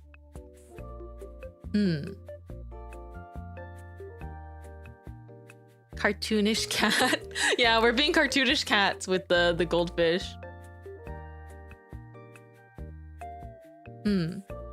Okay, but goldfish is like a wonderful, it's the snack that smiles back. It's a pretty common chip, I suppose. I think they're more so considered crackers. They're not really like chips. They're not oily. They're also often considered sort of a quote-unquote healthier alternative. This is my first time here. Is this normal? Welcome in. What do you mean? Like talking about the snack that smiles back? I mean, I talk about food, I talk about manga, I talk about literally anything. I just also like drawing. or playing a game at the same time, but we'll go on whatever tangent we feel like. This feels like a TikTok comment section. What? I don't even use TikTok. I don't even use TikTok. But how come saying the word, I feel like using the word informed is normal. Like, have you ever thought about how maybe a TikTok comment section just like reflects the kind of literature or like internet speak that people just generally use nowadays? At least that's how I think about it. Hey, some TikTok comments will just be like really, really funny. Bum bum bum. Who let me move? My friend. I did my own makeup and appearance. Thank you very much. So I'm my illustrator, but the movement is my lovely friend Mochi. Although I'm currently preparing a new look. Which will be both illustrated and rigged by me. This OC is by Sweet Chili Sweet Chili Mayo with the J. I was having a moment where I was like, I remember they told me how to pronounce it.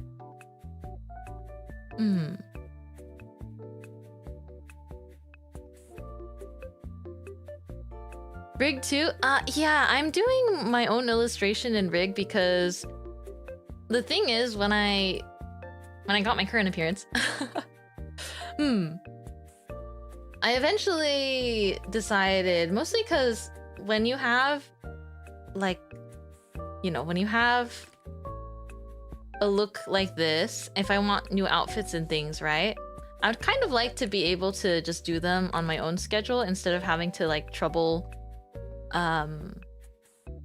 my friend to be like, hey, are you available for commissions? Because he doesn't really take commissions anymore anyways. Because of like other jobs. And so in the beginning it was very like, when I was a beginning, like just freshly born baker, I kind of was just learning a lot of things for the first time. And I'm super, super grateful that Mochi did my rig, and that I could have Mochi as my rig artist for like the last few years. But it's basically one of those things where it'd be easier going forward for me to learn doing this myself. No worries. I only mentioned it really briefly because I try not to talk too much about 2.0 because I think, I'm currently preparing it, so everything's happening pretty... I'm making slow but steady progress, but I think I don't want to talk about it too much because I kind of want to be like, bam, and it's here. I think it has a fun effect if it's like, boom, here we are. Yep. But yeah.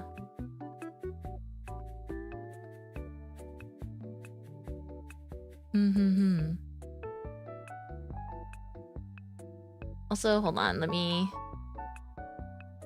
Sorry, I was drawing at the same time. Dun-dun-dun. Always be nice to your neighbors in chat. That's on Mintmai wisdom today.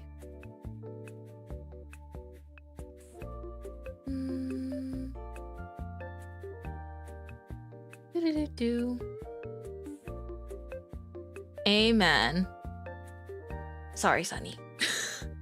I didn't see some of the things that passed by earlier, and I feel like you can't assume that everyone knows the same things that you know. Common sense is not shared amongst everybody. I think that we can all learn a little bit of that, sort of. Let us have patience with everyone, including ourselves.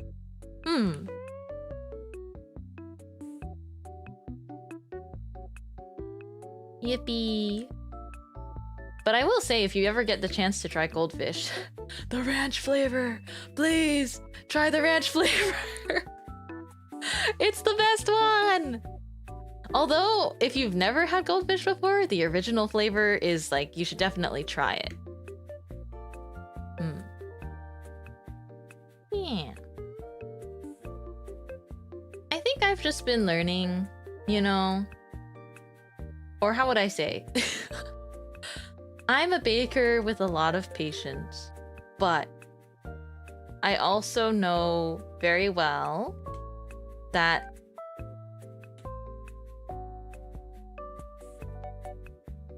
it depends sometimes.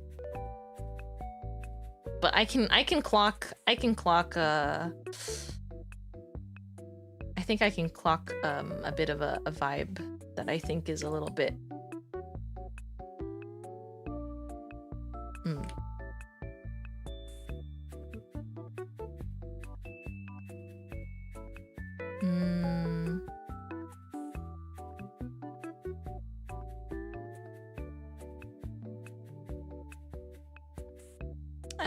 I lost where my sentence was going. I was thinking about the color. I was like, oh, I'm coloring the line art. Anyways, all I mean to say is we can all be super awesome and courteous to each other, and it'll do us a lot of good. Oh wait, Pokemon goldfish? I saw those. I haven't eaten them before. Are they tasty? I guess it's just the normal flavor, right? It's just the shape that's cute. I like being educated about things that are new to me, so yeah. I think people don't have to be... How do I put this? It's like... one of the things about online interactions is the one thing that I feel like is the hardest for me to kind of let slide is like unnecessary abrasion. I like pancakes, so you hate waffles? Like, that is one of those things where I'm like, let us all grow out of that altogether. Heck yeah. I think, you know, I'm always really happy and to meet new flower friends, and super grateful if people want to check out the things that I do. But when it comes to being in live chat and things, I'm just like, we choose peace. We choose peace, we choose joy and kindness and comfort. That's the way I roll. And people can say I'm a really cranky old grandma if they want to. I think it's okay to curate your own experience without necessarily having to make it like an echo chamber. I think it's very obvious sometimes how courteous or lack thereof your neighbors may be. That's a bit of a roundabout way of talking about it, but you know. I choose not to be overly harsh either.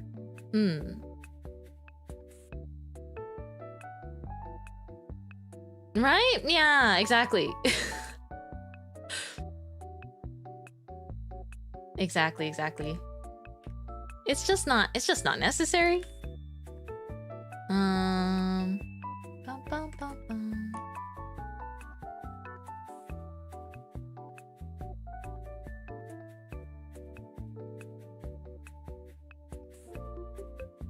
Okay, I think I am finished with this artwork.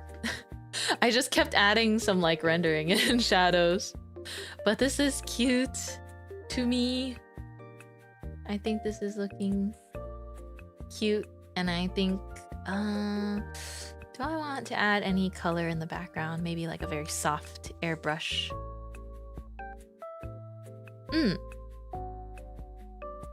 Flower friends look like this here, or I'll show you on the next screen since we're almost done with the art. So I'll show you when I can show you a little bit better. But flower friends, they look like bunnies, but they're made of flower friends are made of all-purpose flour.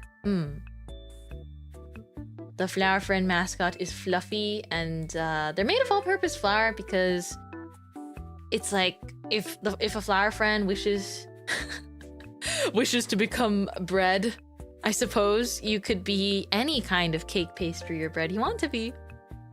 Isn't that nice? Doesn't that sound great? Alrighty.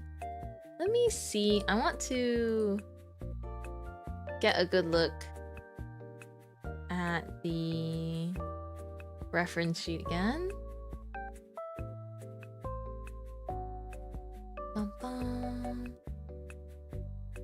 I feel like for background elements, I'm always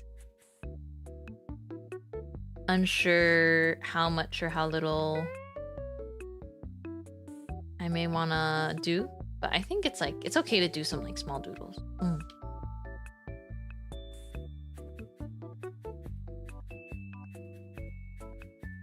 Little bunny doodle.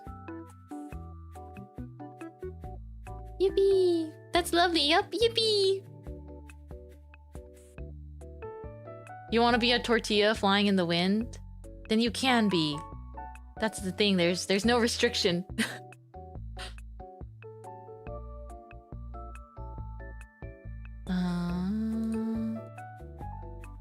I like that there's like lots of these kind of lavender elements.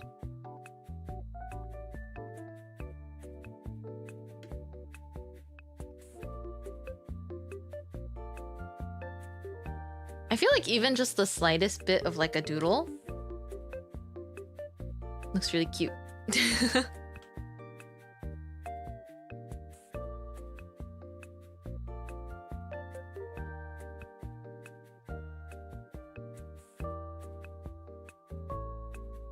Yeah, it just adds a little aura. It adds a little cutesiness.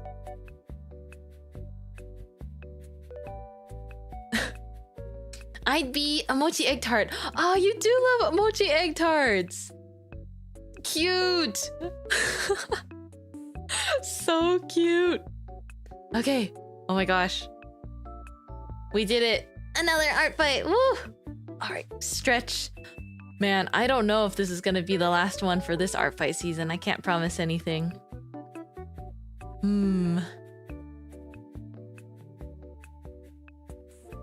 Because I doubt I'd be able to squeeze out more time, but we'll see. We'll see. Wow, thank you so much for hanging out with me this stream, for being so awesome. I will see you in the next one, but I will first, I guess we will chat over here first. And I will show off the flower friends. Perfect form. Hi again. Yay, thanks for hanging out with me today. I know that things are just kind of like, you know, plans have been odd sometimes at the bakery. I know I miss seeing you more often and things like that, but I'm glad in the time that we do have, we get to have such a good time. Big things. I guess the big thing is I will put up a waiting room for the next stream. My current Mintmai forecast says unless schedule things get in the way otherwise, it will be on August 8th. That's really easy to remember, right? 8-8. A very, very lucky number, I suppose. So I think the next time I see you will be on 8-8, and then I'm gonna continue to hit the ground running. Yeah. Just going all in, really. I had a great time today, and as always, I can't wait. I just can't wait. It feels like I'm on the... It's not...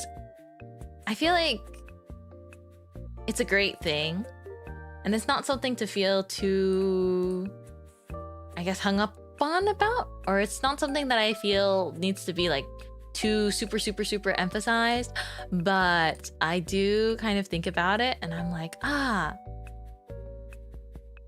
feel like I'm kind of just on like the edge of sort of a new chapter for me, and really stepping into, I guess, branching into things I really want to try and do. So I'm excited. No worries about missing a stream, really. I feel like with streams, it's just we come in, we hang out just whenever we're free, and there's no roll call or tardiness or things like that. Stream tax and potential snack fun. Thank you for stream. Oh, thank you so much, Chris. I really appreciate the snack. Thank you for the supan. I almost said memba, but that is in fact a supan. Do you see the really cute little flower friend in the corner of the supan? It's like right there, right over here. I drew that pixel art myself. I quite enjoy pixel art. But yippee! Oh look, flower friend. Here's a flower friend. That's a good visual of a flower friend. There are also lots of flower friends all over the bakery. You can see them. There's 5 different flower friends. I didn't catch the one that was just behind my head. Sneaky. There are 5 flower friends around the bakery right now. All right. Thank you so much for today. I won't linger for much longer because I've got to start my evening. Start my evening probably with dinner and a show. But I will catch you next time, next weekend, if not on Saturday, soon after. I'm so grateful for all of your support always. I will be and continue to be the very best baker there ever was. I wanna be the very best baker that ever was. I'm gonna send you guys over to Sugi though. I love Sugi. I think that's all I have to say for this raid. Although Sugi is playing Silent Hill F, I would give you a heads up if you're, not too great with horror stuff. Just heads up, it might be a little bit scary, whatever's happening on stream. But Silent Hill has, as scary as it is, it has a really cool story, I think, so you can go enjoy her Let's Play. Yeah, she also does karaoke streams and a bunch of fun stuff over at the Guild House on her channel. But I'll see you next time. I'm gonna take the flower friend with me today, okay? I guess I always have custody over this flower friend in my arms, but I'll see you later. Yippee! Mintmai rocket is blasting off again. Wow, the engine had a little bit of something stuck there. The engine that's built into my shoes sounded a little different today. Bye bye. See you next week. また来週